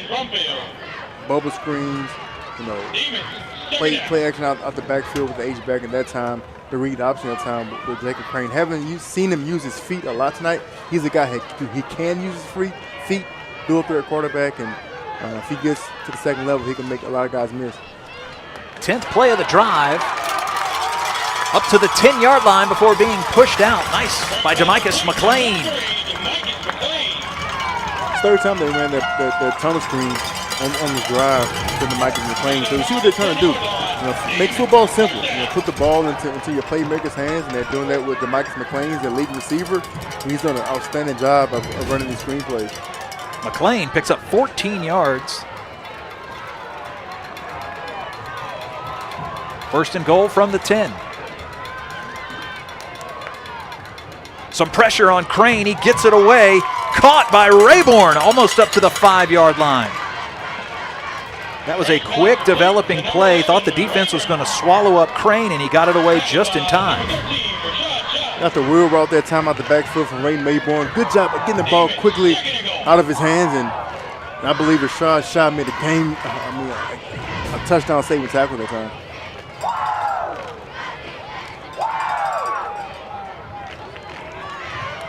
Second and goal for the Demons, trying to tie things up. Ball on the 6-yard line. Rayburn dancing through the backfield, can't find an alleyway, and he's brought down. Maybe back to the original line of scrimmage. Brennan Brumfield with yet another tackle for the Cowboys. Got some help from Colin Mack. I'm interested to see how many tackles that Brennan Brumfield has tonight. The guy's been incredible. Looks like he's playing that star position in the slot, kind of nickel sound linebacker. When you do that, you have to be great in coverage and great in the run game. The guy's very versatile. 3rd and goal. Keeper by Crane. A little pass pressure to Freeman. His 2nd touchdown of the night. Huge play on 3rd down, and Franklinton is within 1. Well, Dalton Freeman has been Kane's safety net tonight. Anytime that you have a tight end / H-back who can be your safety net, and when you get in trouble, you can always rely on him. And that time again, he finds him again for his 2nd touchdown tonight to Dalton Freeman. Those corner rushers for Jules Sumner are getting in the face of Crane, but a couple of crafty throws by the senior. Extra point is up, and we are tied at 14 apiece. How about Dalton Freeman, the senior, with 2 plays, scoring in the same end zone? Right, that time Jacob Crane under center. Bootleg action that time. Sees Dalton Freeman. Sneaks out and, again, acts like he's going to block. Sneaks down to the flats and picks up a touchdown, 2nd touchdown of the night. And right now, Jules Sumner seems confused. As you can see, Jamal Dyson is not happy about that. Somebody did not pick up that man, but great execution. So it'll open up the 2nd half, maybe tie this football game. A couple of times tonight that Crane has gone airborne and connected a pass. I don't know if you're getting PTSD, those Tebow jump passes from back in the day when you were playing Florida for LSU, but these are different. These are not just over the middle little dink and dunks. No, he's doing an outstanding job, and don't ever mention Tim Tebow's name again. So Jacob McCrane, he probably doesn't know who Jim McMahon is. He has a little headband, just like Jim McMahon did for those Bears 80 team. A 13-play drive, 65 yards for Franklinton, took over 5.5 minutes off the clock, and they come out of the field house and did exactly what Coach Salt wanted, ties the ball game up. Crane with a pair of touchdown passes tonight. Chris Gonzalez. He's 17 of 18 this year on extra points. Kicks this one off. Fielded easily by Dyson. He's up to about the 35-yard line, and Jules Sumner will take over. Now for Jules Sumner, obviously at the end of the first half, Franklin defense looked like they finally keyed in on him, got some stops. Now can Jules Sumner kind of break out of that lull, put together a drive for Franklin defense? Can you keep that momentum going defensively, being physical, being aggressive, and continue this penetration from the defensive line? You see the numbers on Dyson, 8 yards a carry and a touchdown. That was back in the 1st quarter. Jules Sumner has only attempted 2 passes tonight. They've completed 1 for 9 yards. Back out is Eli Nealon, their senior QB. Hand off, and this place is rocking. Good stop on defense by the Demons.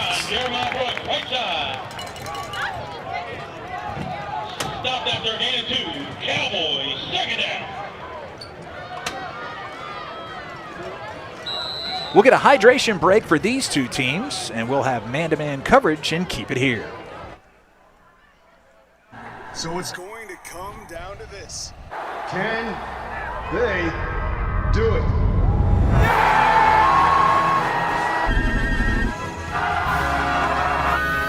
Oh no, they missed it! Wait a minute. There's a flag on the play!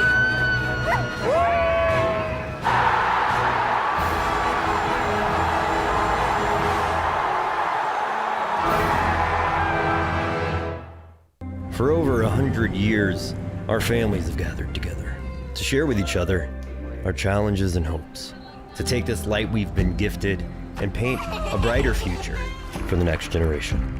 The seeds we plant today are the bounty we harvest tomorrow. As farmers, we know that together we're stronger than we could ever be apart. We're the Louisiana Farm Bureau, and we're the voice of Louisiana agriculture. And we're back. 3rd quarter action, 6 minutes remaining. Franklinton just tied us up 14 apiece. Pretty good running by Jamone Dyson.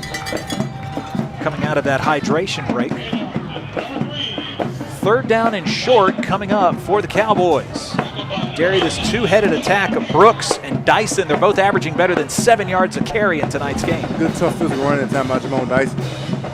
Power forward with the fullback. Getting knocked backwards is Eli Nealon, but did he have the forward momentum? They are moving the chains. Yes, he did. They gave him 4 progress in the time of that quarterback sneak. It's clearly across the first down walking.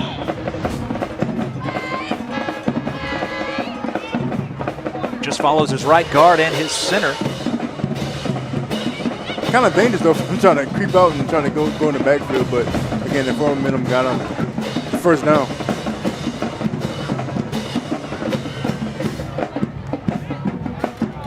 So the ball spotted at the 46-yard line of Jules Sumner. Running that wing T. Under center is Nealon. Puts this one into the belly of Jakari Brown. Can't quite turn the corner and get up to midfield. Brown's first year on varsity. He's averaging 8 yards per carry. And he's got a lot of room to grow. Almost 6 feet tall, 190 pounds. Demontre Taylor with the tackle for Franklinton. Demontre Taylor, and obviously the Taylor name rings a lot of bells around here at Franklinton High School with Curtis Taylor, Brandon Taylor, Dryan Taylor. All 3 of those brothers had the opportunity to go and play at LSU, and Curtis ended up being a national champion. Curtis Taylor been a national champion. Brandon Taylor, one of the best safeties to come through LSU. So a lot of great football players. Potentially McGee, the running back as well. So great tradition here at Franklinton High School. Flag flies. Nealon rolls right. This might end up being a race, but it looks like a first down run for the senior QB, Eli Nealon.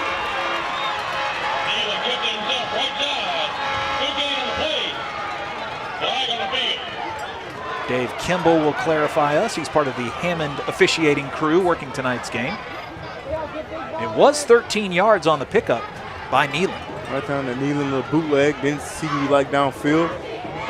It would pick up positive football, running, and right here makes the guy miss and look stiff for him at the end. Illegal formation on the offense.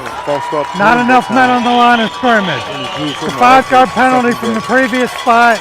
Still second down. It's not going to like, and you talked about the coaching tree that it comes from his father and his uncle. One thing about them, they're extremely disciplined, and they did not like mistakes. They despise mistakes, despise undisciplined football. So that's something Coach Carrera is definitely going to get cleaned up after this game's over with. 8 penalties in the game for Jules Sumner for 45 yards. Franklinton on the other side of the field, just 3 penalties for 13. Illegal formation on that last call. Nice to see, though, that Nealon, who had to run a lot last year, hasn't had to do so much of that. But hey, obviously, he's still got the wheels. He's rushed for 3 touchdowns already this season, but has been happy to feed Dyson, Brooks, and Brown. Speaking of Dyson, makes a cut, gets back to the original line of scrimmage. 3rd down and long coming up for Sumner.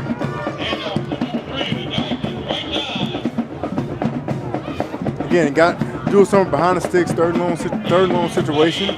But even for this, for Jules Sumner, Franklinton has to be prepared to go for 4 downs, even if they don't make this first down. This is 4 down territory, I believe, for Jules Sumner. So from Franklinton, want to make sure that you don't give them positive yards over here as well. Keep them behind the sticks. 3rd and 7, the line to gains the 44 of Franklinton. Can the defensive line get a little pressure in the backfield? Jules Sumner, 3 of 6 tonight on 3rd down. To Dyson, makes the cut, turns it upfield, and falls forward for positive yards. He might be about half a yard short with 4th down coming up.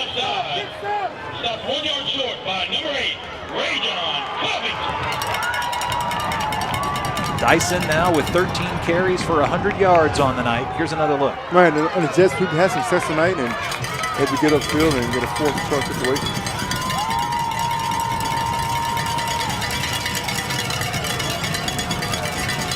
You can see it, 4th down and a long one for Jules Sumner. I don't think they're trying to get a hard count. This is Nealon bulldozing his way forward, and the spot by the officials should be enough to move the chains.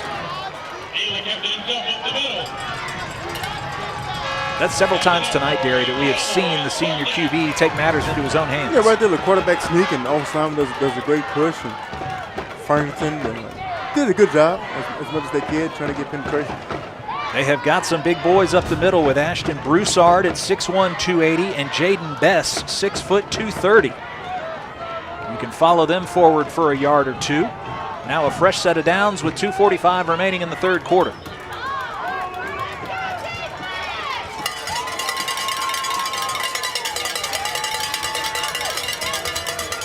Dyson off the left side. Trips forward and picks up an extra 2 yards. Demontre Taylor tripped him up. Again, right here, Dyson again.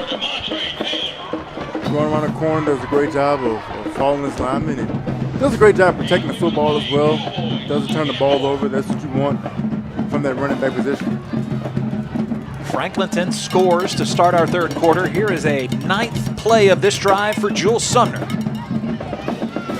Popping back up is Nealon, looks to the sideline. Now he's got what he wants. And this is the first time tonight, Gary, we've seen 4 wide for the Cowboys. It's a handoff right up the middle. Jakari Brown, tough sledding there.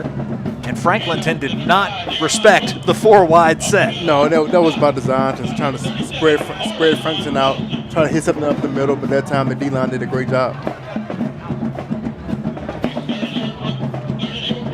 Jeremiah Brooks averaging 7 yards a carry. Got a good stop there by Marshawn Wilson, a junior linebacker.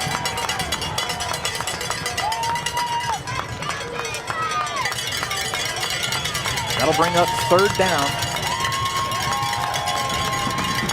They need 1. They'll go to the well again. Jamone Dyson's got the first down.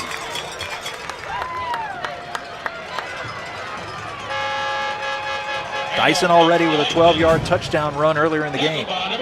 Very patient running that time. We talked about him getting north to south. That time he was patient. Took what the defense gave him. You're watching these replays, and the offensive linemen never disengage. They're playing to the whistle or beyond it. They are creating holes for these guys. It's good to see all the extra effort. Yeah, they have great hand placement. They move their feet. Doing a great job. Dyson now, 15 carries in the game for 107 yards. Top of your screen is Kennedy James at wideout. This will be a handoff to Jeremiah Brooks. Might be the final play of the third quarter as Sumner heading towards the end zone. 4-yard gain, Cowboys, second down. Second down coming up after a 4-yard gain.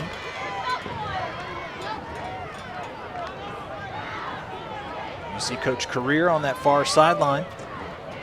His team in a good position here, playing Franklinton, tied up at 14 apiece as the third quarter comes to a close, and Coach Salt with his head in his hands. He's needing a stop after we come back from this timeout. You're watching the LHSAA Network Game of the Week. Don't go anywhere. At Ochsner, we know healing is a team sport. That's why we've partnered with world-renowned orthopedic surgeon Dr. James Andrews to create the Ochsner Andrews Orthopedics and Sports Medicine Institute. Whether you're a professional athlete or a weekend warrior, our team of specialists are dedicated to getting you back in the game. So whatever your reasons are for reaching your personal best, we've only got one: you. Ochsner Andrews Institute. Long live you. The LHSAA Network TV app features a 24/7 live channel as well as on-demand content with all the high school sports you want, and it's totally free. The app is available for download on TV-connected devices, including Roku, Apple TV, and Amazon Fire TV. It's the only place where every day is game day. Download the LHSAA Network TV app today. The Franklinton Demon Tailgate Crew checking out the game at an RB, watching the LHSAA Network. They have seen their team come back and tie it up at 14. Start of the fourth quarter. This is the 12th play of the drive, and Derry somehow it's only covered 36 yards and run 6.5 minutes off the clock. But Jules Sumner trying to take the lead back. Doing a great job again, controlling the clock, and that's what happens when you play this wing T offensive. They control the clock, they control the game, they control the situation, and that's how they're doing it. I just hope that tailgate savors a plate after the game, Garrett. I don't know what to have, some wings, catfish, or french fries, but I'm home. Yeah, for us, it's about an hour-and-a-half ride back to Baton Rouge. I'm sure all the stores are closed from here through A&E. third downs on this drive. Jules Sumner is 3 for 3. Play action. Nealon gets it away, and it's almost intercepted. Coming out of nowhere was Taylor McCray. Couldn't pick it up off the carpet. That time right there, they try to keep the backfield out the backfield, coming off that jet motion, and Franklinton did a good job of suffocating that route. That brings up fourth down for Jules Sumner. They need 4 yards to keep this drive going.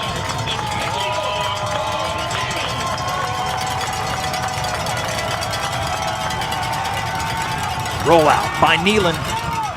This one's a little bit low, gets it up to about the 24-yard line, and that should be enough on fourth down. I think he's short, Garrett. Let's see what the officials mark here. Haven't seen a measurement so far in this game. Here's another look, Gary. On his little bootleg waggle that time, and again, for the running back, you kind of want to play down a distance, get to the sticks. That time he wasn't able to, and Franklinton comes up with a huge stop that time. They finish half a yard shy. Great job by the defense of Franklinton to turn it over on downs. Nealon's pass could have been a little bit higher, maybe running in stride there. Instead, he had to bend down to pick it up. And it could have. Demons got the stop. Right. You want to give the receiver a chance to make a play. You know, if you get the ball a little bit higher, maybe the opportunity to break a tackle or stretch for the first time. By him, like you said, Garrett, throwing it low, he never gave the receiver opportunity to make something happen and to get a first down. And Franklinton coming out of the second half, hot offensively and defensively. Now Jacob Crane throwing on the first down, caught by Rayburn, and he'll be tackled right around the 24-yard line. Crane's numbers now 14 of 20 for 125 yards, 2 touchdowns and 1 pick. That time they do a screen play, but Jamon Dyson was able to split both offensive linemen, part like the Red Sea. They didn't get a hand on him at all. And Jamon Dyson like, look, I'll take that. You don't want to put a hand on me, I'll make a tackle. And great play. I'm extremely impressed by Jamon Dyson, the type of football player he is. Crane's pass caught over the middle. Flags come in late, but DeMicus McClain made the catch.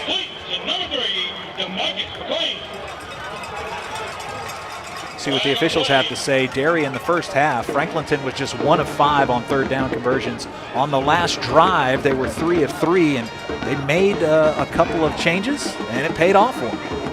They did. They're doing a great job. An eligible man downfield. Number 52 on the offense. 5-yard penalty from the previous spot. Still second down.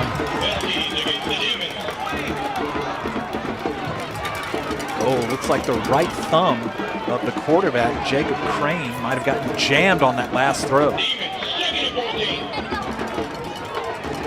Crane's going to stay in the ball game. Peers towards the sideline. Maybe we can see it here. It came down on the defender's helmet. Hopefully, Jacob Crane's okay. His first attempt after banging his thumb. Short pass to McClain, who works it upfield. Third down coming up. Again, another screen that time to DeMicus McClain. And if I'm doing something, I'm paying attention to these bubble screens, because I feel like Franklin has set something up to fake that bubble screen and try to hit a streak route down the sideline. Colin Stewart, top of your screen, had a long catch earlier. 4 wide set. 15 seconds on the game clock. Franklinton does not want to burn a timeout here if they don't have to. Rayburn in the backfield. Third and long. This one lofted to the sidelines. Caught by Burkhalter. Fourth down coming up, and that pass did not have a lot of zip on it. I don't know if Crane is hurting a little bit. Yeah, maybe check his thumb, because that time the ball floated a long time in the air. A lot of times you hurt your thumb, you can't get any zip on it. It is his throwing hands, you can see right there. Even his mechanics look a little bit off right on that play. So let's see and check his injury status and see how's that thumb on that right hand.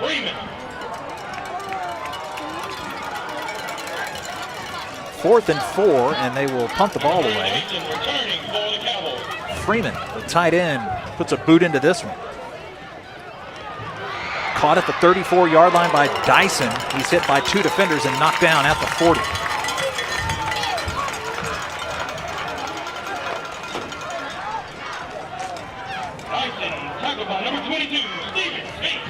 Our game tonight brought to you by Coca-Cola, Real Magic. Our game also brought to you by Louisiana Army National Guard. Protect what matters. By Oshner, Oshner Andrews Sports Medicine Institute. And by Louisiana Farm Bureau Federation, the voice of Louisiana agriculture.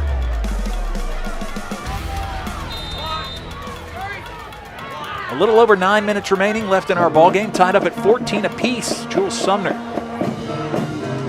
gets a nice stop on defense, takes control, and heads towards midfield on a run up the gut. Good tough run that time by Jeremiah Brooks. And, you know, right now if I'm this Franklinton defense, you don't want to allow Jules Sumner to pick up any first downs. And I know that's tough to say, but if you allow them to pick up first downs, they're going to milk that clock. And if you milk that clock, it may be too late to put this ball back into the offensive hands. Look, on their first drive, they went off 6 minutes, first drive of the game, so that they can easily take off another 6 minutes here and maybe get the ball to this offensive hand with 2 minutes left. Jeremiah Brooks in the backfield. He's carried 8 times for 54 yards. Jamone Dyson trying to get out of trouble back at the 35-yard line and slung down. That'll bring the fans to their feet here at Demon Stadium. Great stop. Hey, let's go down on the field. We've got a special guest with Steve. Derry's been complimenting Luis Moreno for his blocking. He's also been kicking. Andreas is his older brother. 5 brothers have played. 5 brothers. Who were the other ones before you? You were the 4th. Well, you had Linnell. He was the oldest. He was a kicker, receiver. And then you had Freddie. He was a running back. And then we all did kicking for Sumner. And you had Adrian Gonzalez. He played offensive guard just like Luis. He kicked as well, punted. And then he's got a brother in Germany watching the network to see how this goes. So it's exciting, and we've got shots of your folks up in the stands. They must be very proud. Oh yeah, they're happy to be here. Watch little baby play his heart out.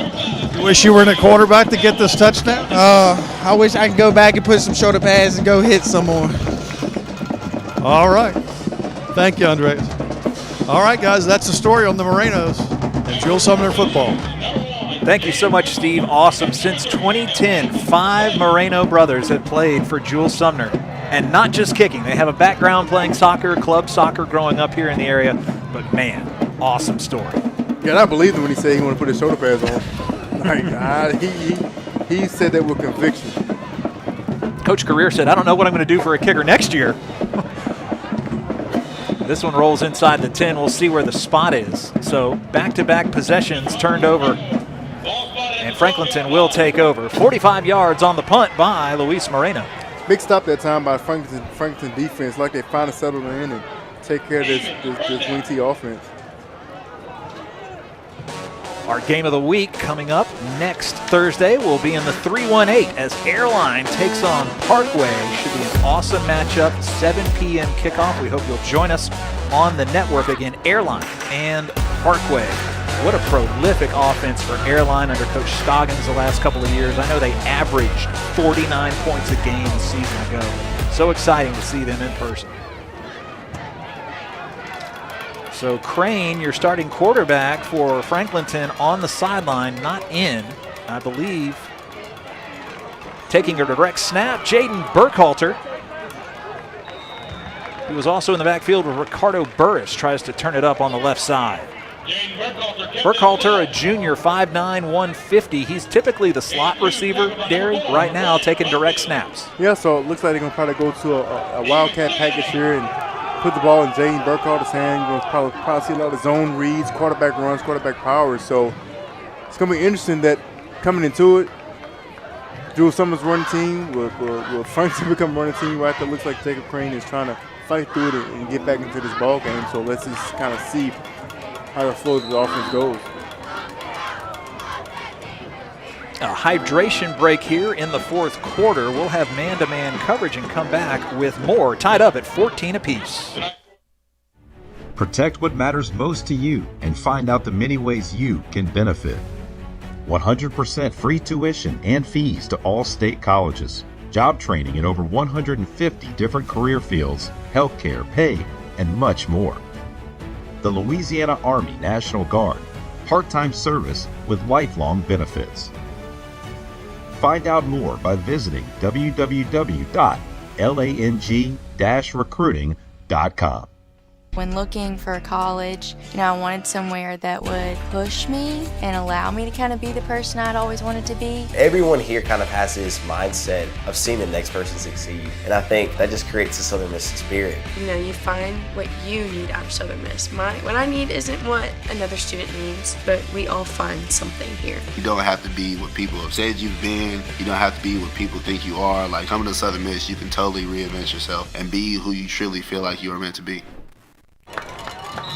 Looks like Jacob Crane's going to come back into the ball game and gut out an injury to the thumb on his right hand, his throwing hand.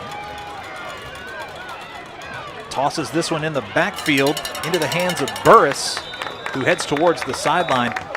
Derry, how much does this play into Jules Sumner's hands if Franklinton becomes a run-based team? They've got those big guys on the line with Colin Mack, Caden Stearns, and more. Well, I think that the strength of the team defensively for Jules Sumner is their linebacker. So if you know that the quarterback is kind of ailing and can't throw the football, you're going to be anticipating the run. So if you're anticipating the run, you can kind of pre-snap, realize where the ball is going, and kind of just tee off. And so right now I think Jules Sumner defense is at an advantage. Third down coming up for the Demons, deep in their own territory. Hand off to Burris. He's over the 20-yard line and brought down by two defenders.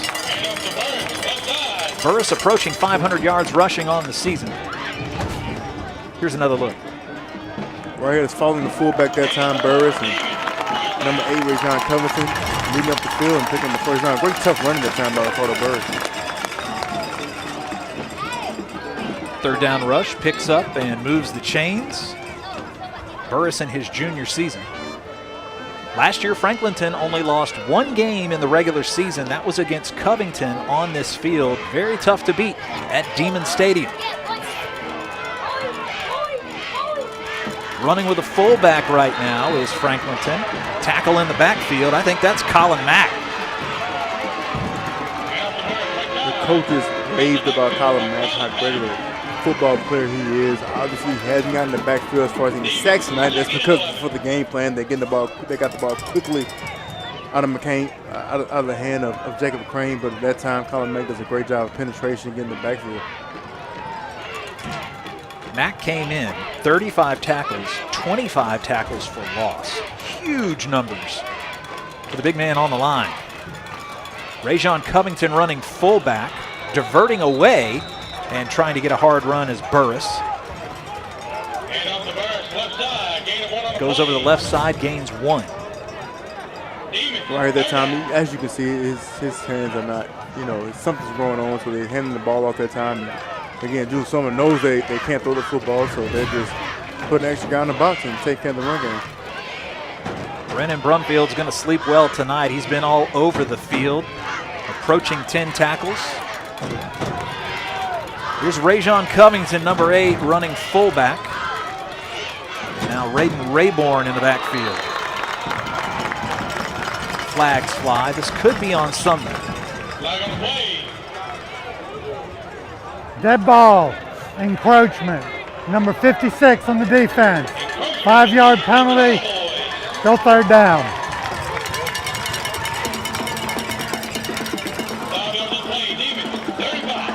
So 3rd and 5 coming up. Looks like they got Caden Stearns, the senior, on encroachment. 9th penalty for Jules Sumner tonight. They've racked up 50 yards. In the gun, this time to Burkhalter, trying to go around the right side. He's up to the 30.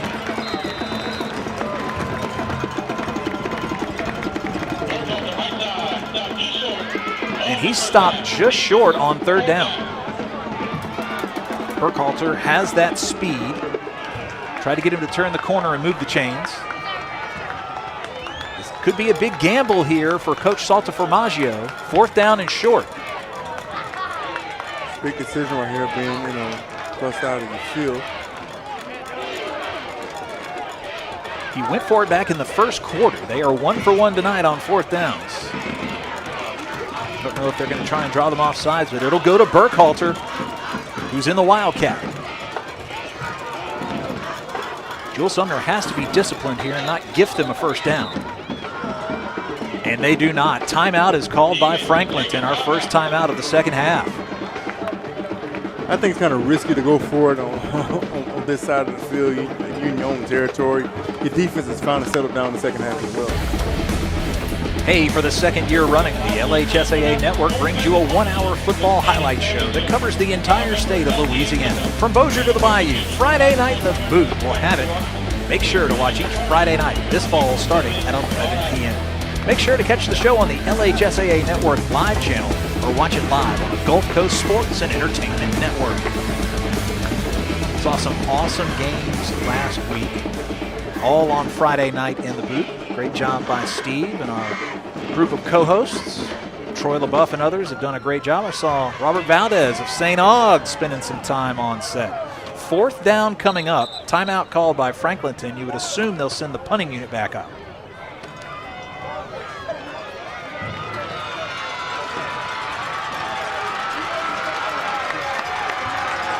Again, the Demons are dealing with an injury to their quarterback's hand. Jacob Crane has thrown 2 passes since what we think is him hitting his hand on an opponent's helmet. Jacob Crane is under center, bulldozes forward, and that's enough for the first down. The timeout pays dividends for the Demons.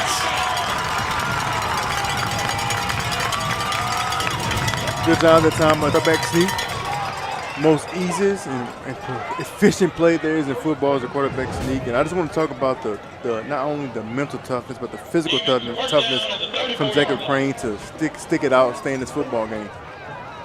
Big number 54, Caleb Wright, the sophomore offensive guard, bulldozes forward and helped get that first down. Now Burkhalter, the junior, back taking snaps. Surveys the field. Throws down. This one's just a little bit short.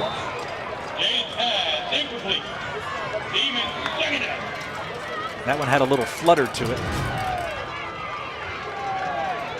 Right, dropping back, and again, big Colin Mack gets a lot of pressure that time getting in the backfield. And hard to block Colin Mack, especially when you have 10 tackles only in 4 games.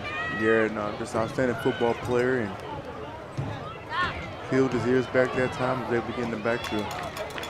Burkhalter's tough. He'll stand back there, man in the backfield. Trip wide receivers, bottom of your screen. 2nd down coming up. Little misdirection there, runs into his own man. Colin Mack slows him down and then stops his forward momentum. Colin Mack with another tackle for loss in this game. Talk about a football player. Rush the passer, is good against the run. That time takes on a double team, able to spin out and still have the vision and the wherewithal to find that ball carrier. Cowboys call timeout here with 2 minutes remaining in our game.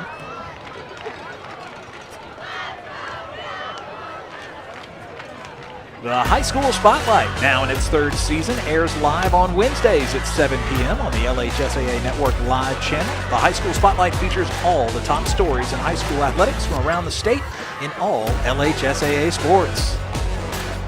Not too long of a drive for the Jewel Sumner Cowboys fans coming here to Franklinton. They've had plenty to cheer about tonight. Man, their defense has looked stout, and I'm telling you, in district play, I can't wait to see what their record ends up being. This has been a great start to the season for the Cowboys. On the other sideline, Franklinton 3-1. They would love to get a win tonight against the top-rated team in 3A. They've gone for it on 4th down on this drive and extended it. Now 3rd and long coming up with backup quarterback Jaden Burkhalter taking snaps. 10th play of this drive.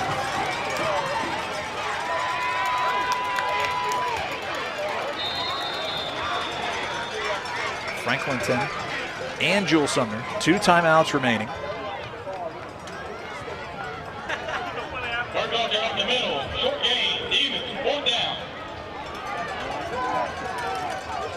Derry, this game went to overtime a year ago, tied up at 39 apiece. Not quite the prolific scoring in this one, tied up at 14. I think we had there again to overtime. I mean, it's under 2 minutes, and obviously Jules Sumner is not a passing team, and so they're going to have to run the football, and you can't run the football down the field with, under 2 minutes left, unless you break off a long run and get to the end zone. But besides that, I do believe they're going to overtime. Even for Coach Salt, looks like offensively they're playing for overtime, which is probably a smart move. The reason I say that is because quarterback can't throw, so it's going to be hard to drive the length of the field if you can't throw the football. But at least in overtime, if you get the ball on the 20-yard line, you could do some things, and looks like we'll have a little OT tonight unless somebody misses a tackle. Yeah. Right now, Franklinton is about 65 yards shy of the end zone. They'll do the smart thing here. They're averaging 42 yards per punt tonight. Freeman. This one's got some carry, but it's low.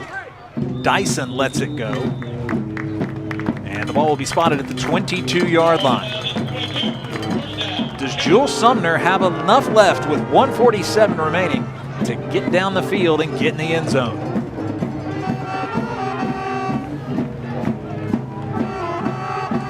We're in week 5 and an undefeated season is on the line. Sumner 4-0 on the year. You can see a lively crowd here at Demon Stadium. They're going to make it tough on the Cowboys trying to close out this game.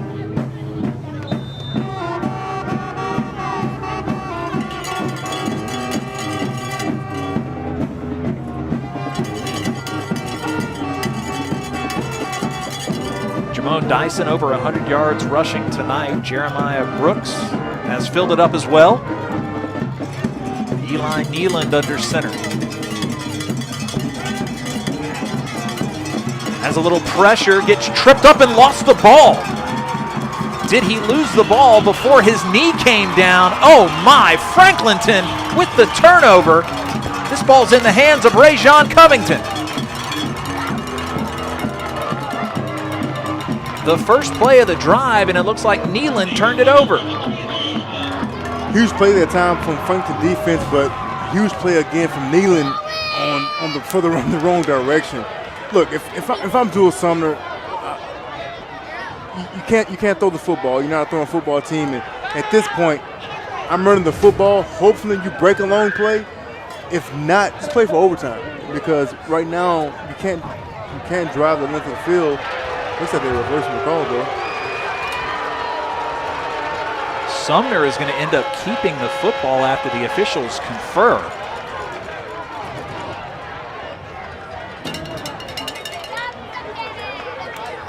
It looked like from our replay, Derry, the ball was out before Nealand ever hit the deck.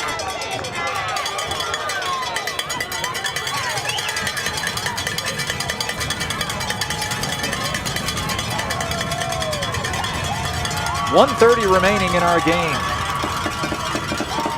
Here's a ball to Jeremiah Brooks. He gets a block, cuts it wide. He's up to the 40-yard line.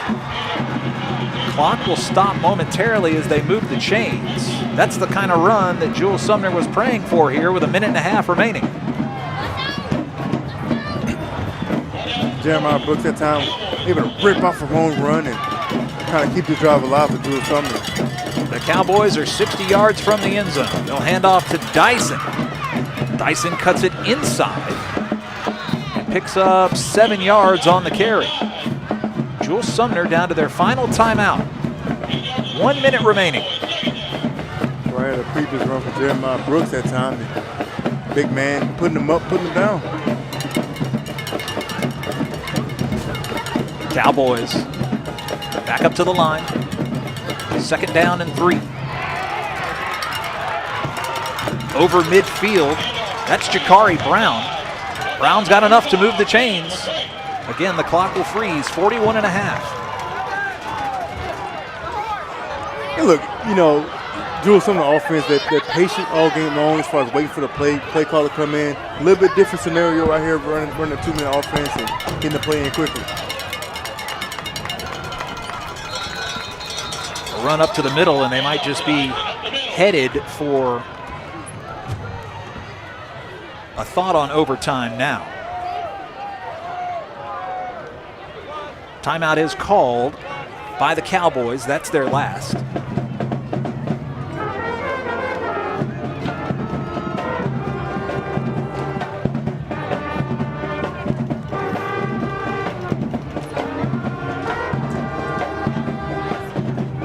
Let's take a little look at the rankings with 24 seconds remaining.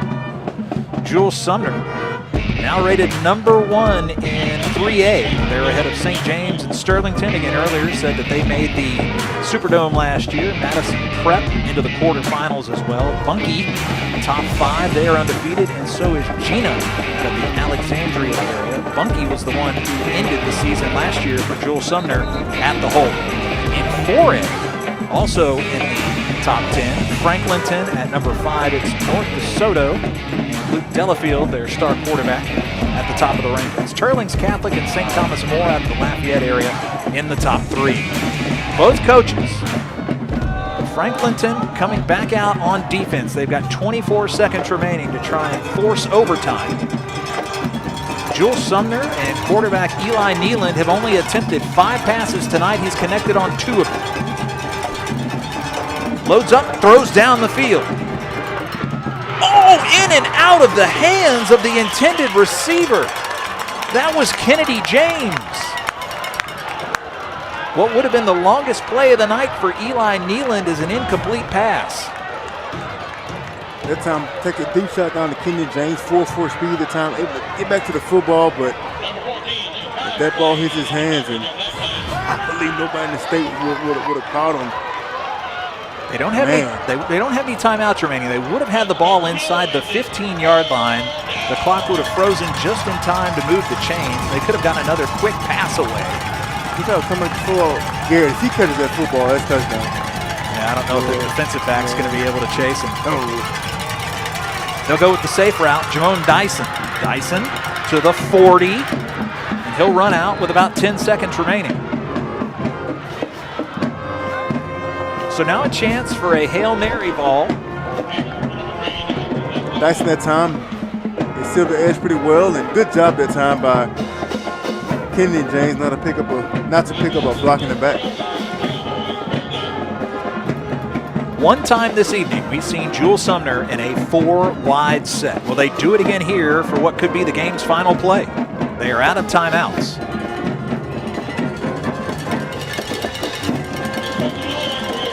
Everyone come to their feet here at Demon Stadium.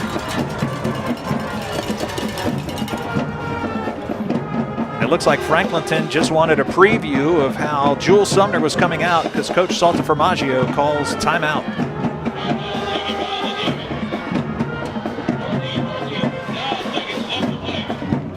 Tie ball game, 14 apiece, less than 10 seconds remaining.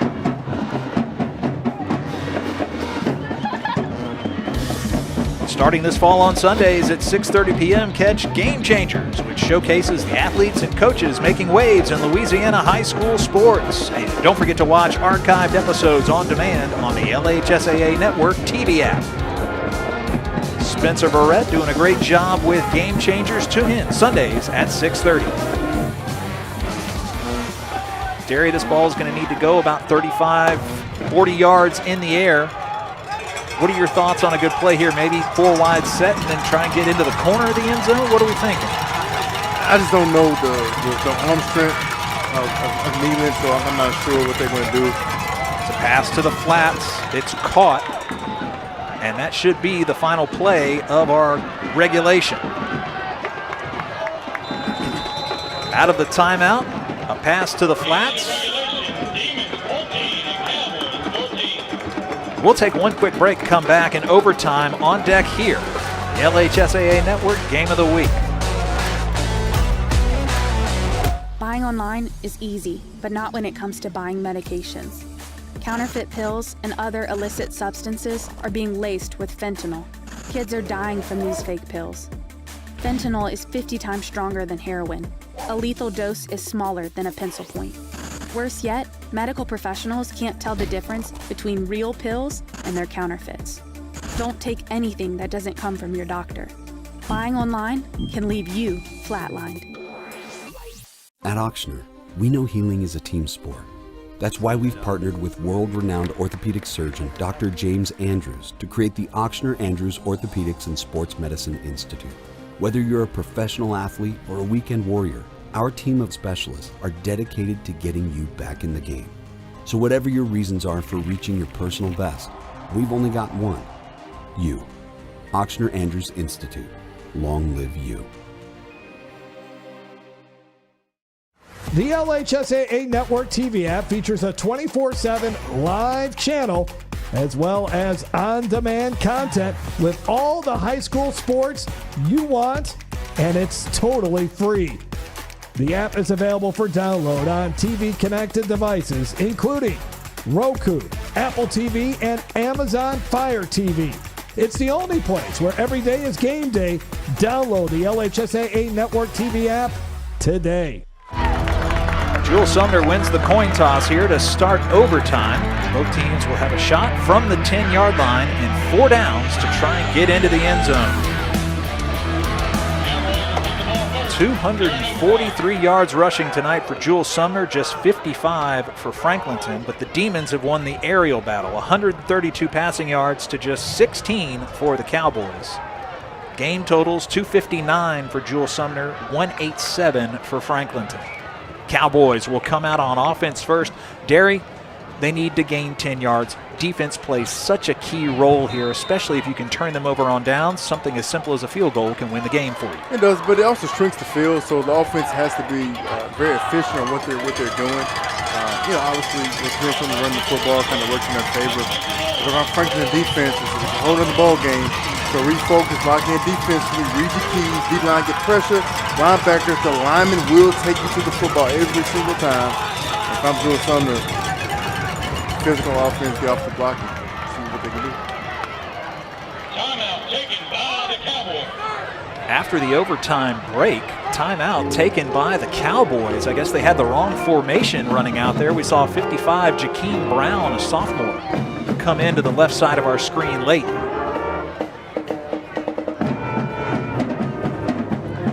So a chance for Jewel Sumner to try and keep their undefeated season alive. They're 4-0. Franklinton looking to stay undefeated at home here at Demon Stadium.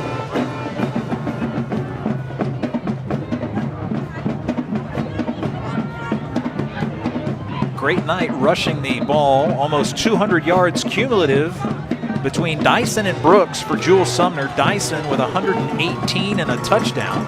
Brooks 9 carries for 78 yards.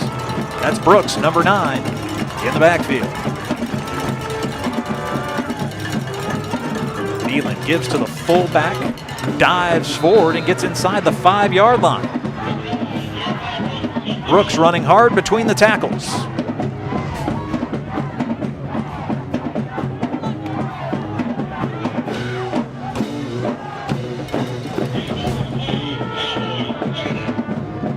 When you run the wing T, you need a guy who's not afraid to get dirty, has a hard nose. That's exactly what Jeremiah Brooks has done tonight.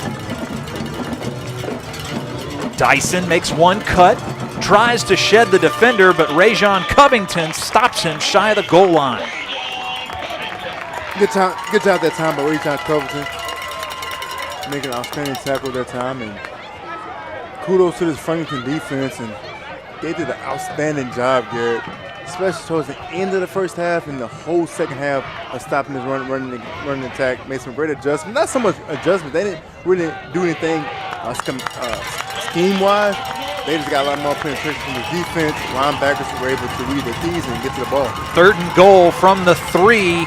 Number 3, Jamone Dyson heads towards the line, and they stopped him just short. The Demons defense needs to dial up one more play here. Again, right here, penetration from the D lineman, allowing the linebackers to make plays, and big play right here for both teams, Jewel Sumner and And Franklin, let's see if they can keep him out the end zone. Watch for a quarterback sneak. Timeout by Franklinton.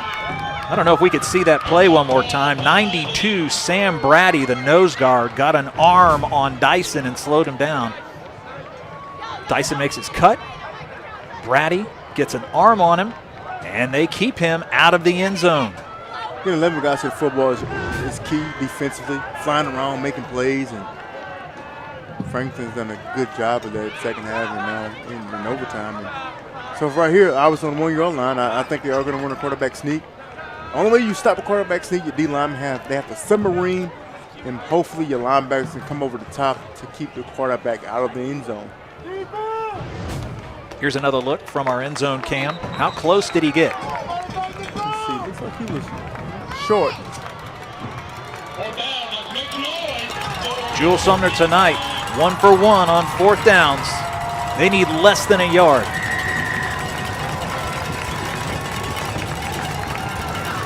Senior QB Eli Nealon settles under center, powers forward, gets a push from behind by Brooks, and the officials signal a touchdown.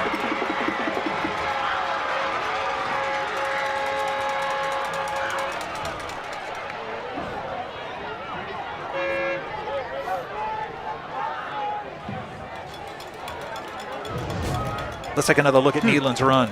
Look, good effort that time for Franklinton to keep him out on the first attempt, but again, Nealon just kept pushing, kept churning, and that second effort right there, Garrett was able to get him into the end zone.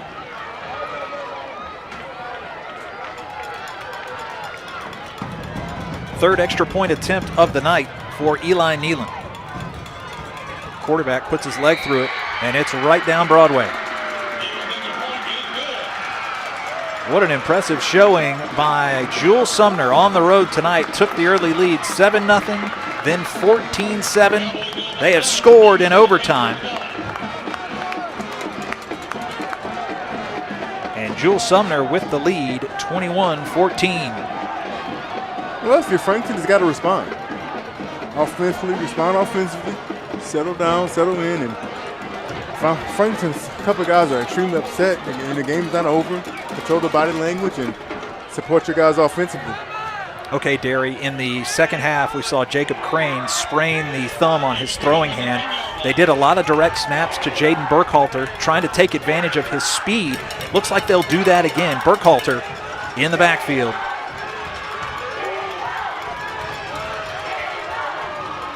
Again, LHSAA overtime rules. They have 4 downs from the 10-yard line.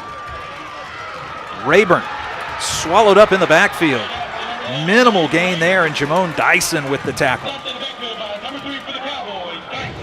That time, great penetration that time for Jamone Dyson. Coming off the edge, able to get a little fire blitz that time and get in the backfield. I feel like Franklinton could really benefit from a jet sweep. Try and take it wide here. Defense coming set for the Cowboys. 2nd and goal. Burkhalter runs in behind Rayburn, and he gets taken down hard. This is McCully Robbins, the senior, with the stop. Good job by McCully Robbins that time from defeating the block. Rayden Rayburn didn't stand a chance that time, and McCully Robbins uses his hands, gets physical, tosses the block on the ground, and able to make a play. Robbins, the all-district player and 3-year starter.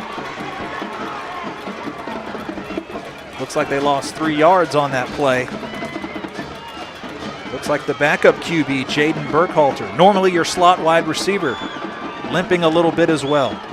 Franklinton trying to send the home fans, the home fans home happy. 4 wide set from the 13. 3rd down coming. That ball might have been deflected by Colin Mack. Came out of the hands of Burkhalter a little funny. And now 4th down and 13 to go. Again, running back, 2 quarterbacks down, 2 quarterbacks hurt. But I'm watching the body language right now for Franklin. Garrett is not good. And I know Coach Salt is something he's going to address because the game isn't over with. So when you have bad body language like that, it kind of affects the whole team. So these guys got to stay focused. You got to knuckle down and see what they come up with. They'll spread the wide receivers out. Here comes the defense for Sumner. Into the corner of the end zone, tipped away, and Jules Sumner remains undefeated. 5-0 on the season, and the Cowboys win it 21-14 in overtime. A measure of revenge for Coach Career.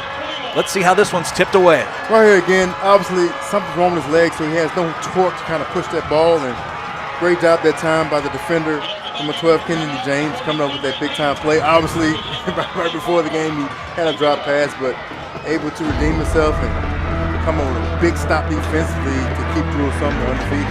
The Demons at the hole last year won at 42-39 in overtime. This time, Sumner a winner by a touchdown, 21-14. We'll be back with more on Postgame here on the LHSAA Network Game of the Week.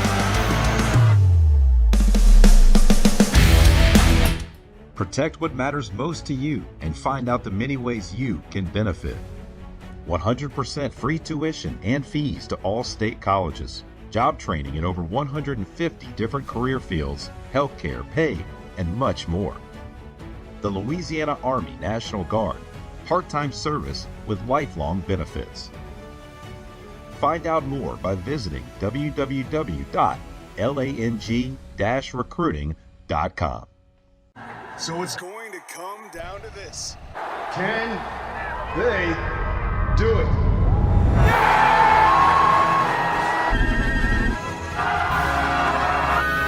Oh no, they missed it! Wait a minute. There's a flag on the play.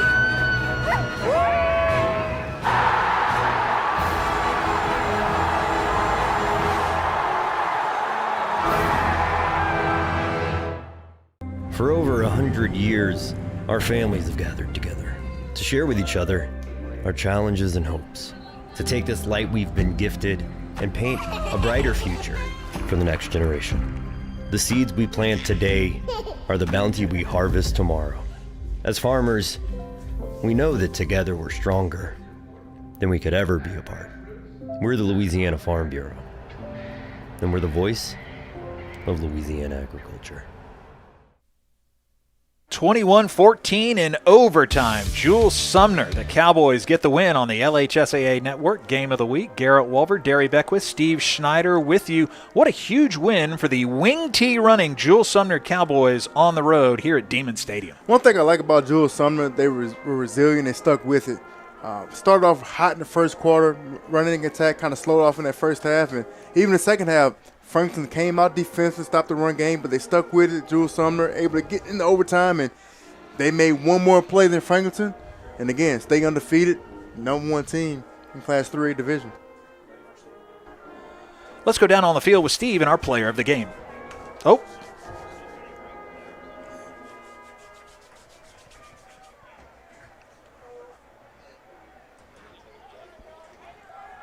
Boy, what a game by Dyson as we take a look at highlights really quick. Our player of the game brought to you by Louisiana Army National Guard. Put his foot down and ran hard tonight. Jamon Dyson did an incredible job. Kept his eyes downfield, followed his blockers. Even right there, the ability to get skinny and still move forward. Incredible job by Jamon Dyson. And not just offensively, Gary. He did a great job defensively from that linebacker position. Made a lot of plays off the edge, up the middle, blitzing, getting off of blocks. Incredible football player by Jamon Dyson, and probably one of the best players I've seen so far in State of Louisiana. All right, now let's hear from him with Steve. That's right. So many great players in this game, but this guy played both ways, our Louisiana Army National Guard. Take it away. Yes, sir. Good evening, Sergeant Arsenault with Louisiana Army National Guard here to present the player of the game to Jamon Dyson. All right, congratulations. Very well played. Yes, sir, thank you. Thank you. All right, let's jump in with Jamon. Just overall thoughts. This was a battle, huh? Yes, sir. Yes, sir. We already knew that was going to be a tough team. You know, hey, we practiced hard this week and we played hard. And first and foremost, I got to give it to my O-line. Couldn't do it with my O-line. And then defense been working hard in the weight room, and we get after it. How important was it that first drive to just take it right down the field and score, and then to jump up by 2 scores against a good team? We knew we had to get off fast because it's a good team. You can't start off slow against this team. If you start off slow, you're going to lose. So you made a lot of big plays on offense, racked up yardage, but your defensive play was stellar. And just talk about not only your defense, but all the guys on this defense. Oh, yeah, we got everybody on our defense, pressure. And then they do their job. They open it up for me. I make the tackle. Everybody do their job. We good. How does it feel to still be undefeated halfway through the season? It feels great, especially to beat Franklinton. So, they knocked us off last year. We was going undefeated, and they knocked us off. And it feels great to beat them, be 5-0. And we made history at our school to be 5-0. Yeah, these 2 overtime games make this kind of a classic rivalry, right? Yes, sir. All right, congratulations. Guys, there he is, a Louisiana Army National Guard player of the game. Thank you very much, Steve. You see the jubilation on the fans of the Jules Sumner Cowboys fans who have made the trip here to Demons Stadium. Let's take a look at some highlights from tonight's win by the Cowboys. All right, again, it started off by the main man, Jamon Dyson, getting upfield on that first drive. Good, tough, physical running. Extremely impressed by this young man. You could tell how much this game meant to them. And right here, coming up with the interception from the freshman safety at that time, getting in the backfield and getting a big-time play. And again, the fullback from Jules Sumner doing a great job, Jeremiah Brooks. A tough, physical running up the middle. And Rashad's shot said, hey, I want to get in on the party as well. He was able to get in the end zone, pick up a touchdown. Jacob Crane did a good job fighting that time, finds his receiver over the middle for a big first down, Colin Stewart. And right here, the RPO that time, that tight end had a big time game tonight. Dalton Freeman getting in the end zone, that RPO, great catch, high point in the football. Again, Crane again right here. Yeah, a lot of success now on these bubble screens from DeMicus McClain, outstanding young prospect, outstanding young receiver. And again, Crane finding his tight end that time. Dalton Freeman for his second touchdown of the night. Quarterback sneak that time from Elijah Nayland. Tough quarterback, tough run. And again, last play of the game. Number 12, Kennedy James, one of the fastest men in the state. That time, had a great play. All game over with, Jules Sumner stays undefeated. Our stats for the game of the week brought to you by Coca-Cola. Rushing yards, big discrepancy, 200 yards between Sumner and Franklinton. Total yards, 269 to 185. First downs are a wash. On third down, both teams 5 of 12 and 5 of 13. Penalties did not come back to bite Jules Sumner. 9 penalties for 50 yards. Let's go down to Steve with the winning coach. It was almost like you were out of breath just now. Oh, it was. It's a good victory, great victory. You know, last year we went into overtime with them just like this. You know, it was a different outcome. We were on the losing end. So we talked about redemption tonight, and we got redemption. You know, we go into overtime, and we came out victorious this time. What can you say about the emotion your team showed, not only in the game, celebrating this? Look, the last 2 years we lost 1 game in the regular season, and it was against Franklinton. So we were undefeated this year. All year they've talked about they wanted Franklinton because we felt like we let one get away last year. So they were determined, you know, and they came out and played their butts off, and we got a victory tonight. How special is Jamon Dyson? Oh, he's been our guy for the last 2 years. Since he was a sophomore, he's been our guy. You know, and he proved it tonight. I'm not sure what his stats were, but I know he went over 100 yards, and he's our guy. We need a play, we're going to him, and he always steps up. Thanks for being on our game, and congratulations. Thank you. Appreciate it. All right. That'll do it from down here on the field. Back up to y'all. Dyson, 21 carries, 121 yards to lead all rushers, and a touchdown in the game. Derry, quick thoughts. They need to get some of those rushing yards to LSU offense. But anyway, that's for another day, another time. No, you can tell how important this game was to Jules Sumner. You talked about it, Dyson. Offseason, they worked extremely hard in the weight room, both defensively and offensively, and they said they made history tonight. So they did an incredible job, physical on both sides of football. Watch out for Jules Sumner, Dyson in this offense.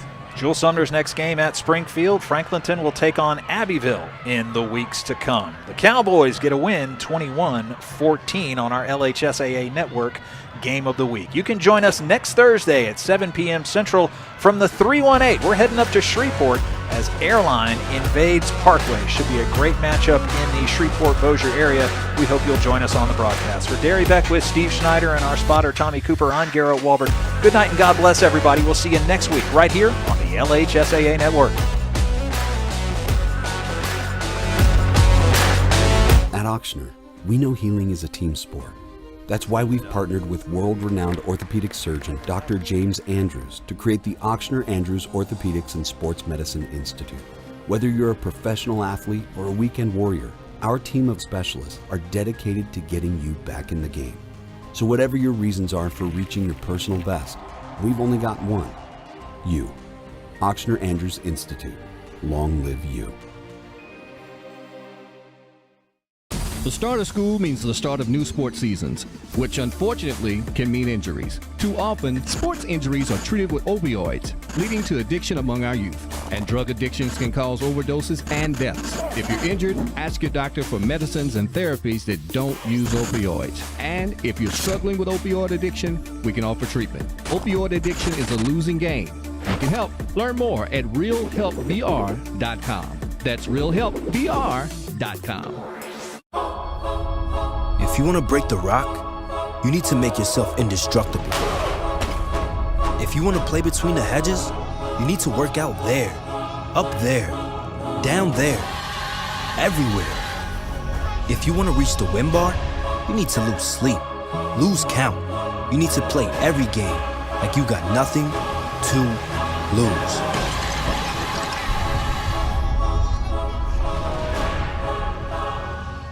For over 100 years, our families have gathered together to share with each other our challenges and hopes, to take this light we've been gifted and paint a brighter future for the next generation. The seeds we plant today are the bounty we harvest tomorrow. As farmers, we know that together we're stronger than we could ever be apart. We're the Louisiana Farm Bureau, and we're the voice of Louisiana agriculture.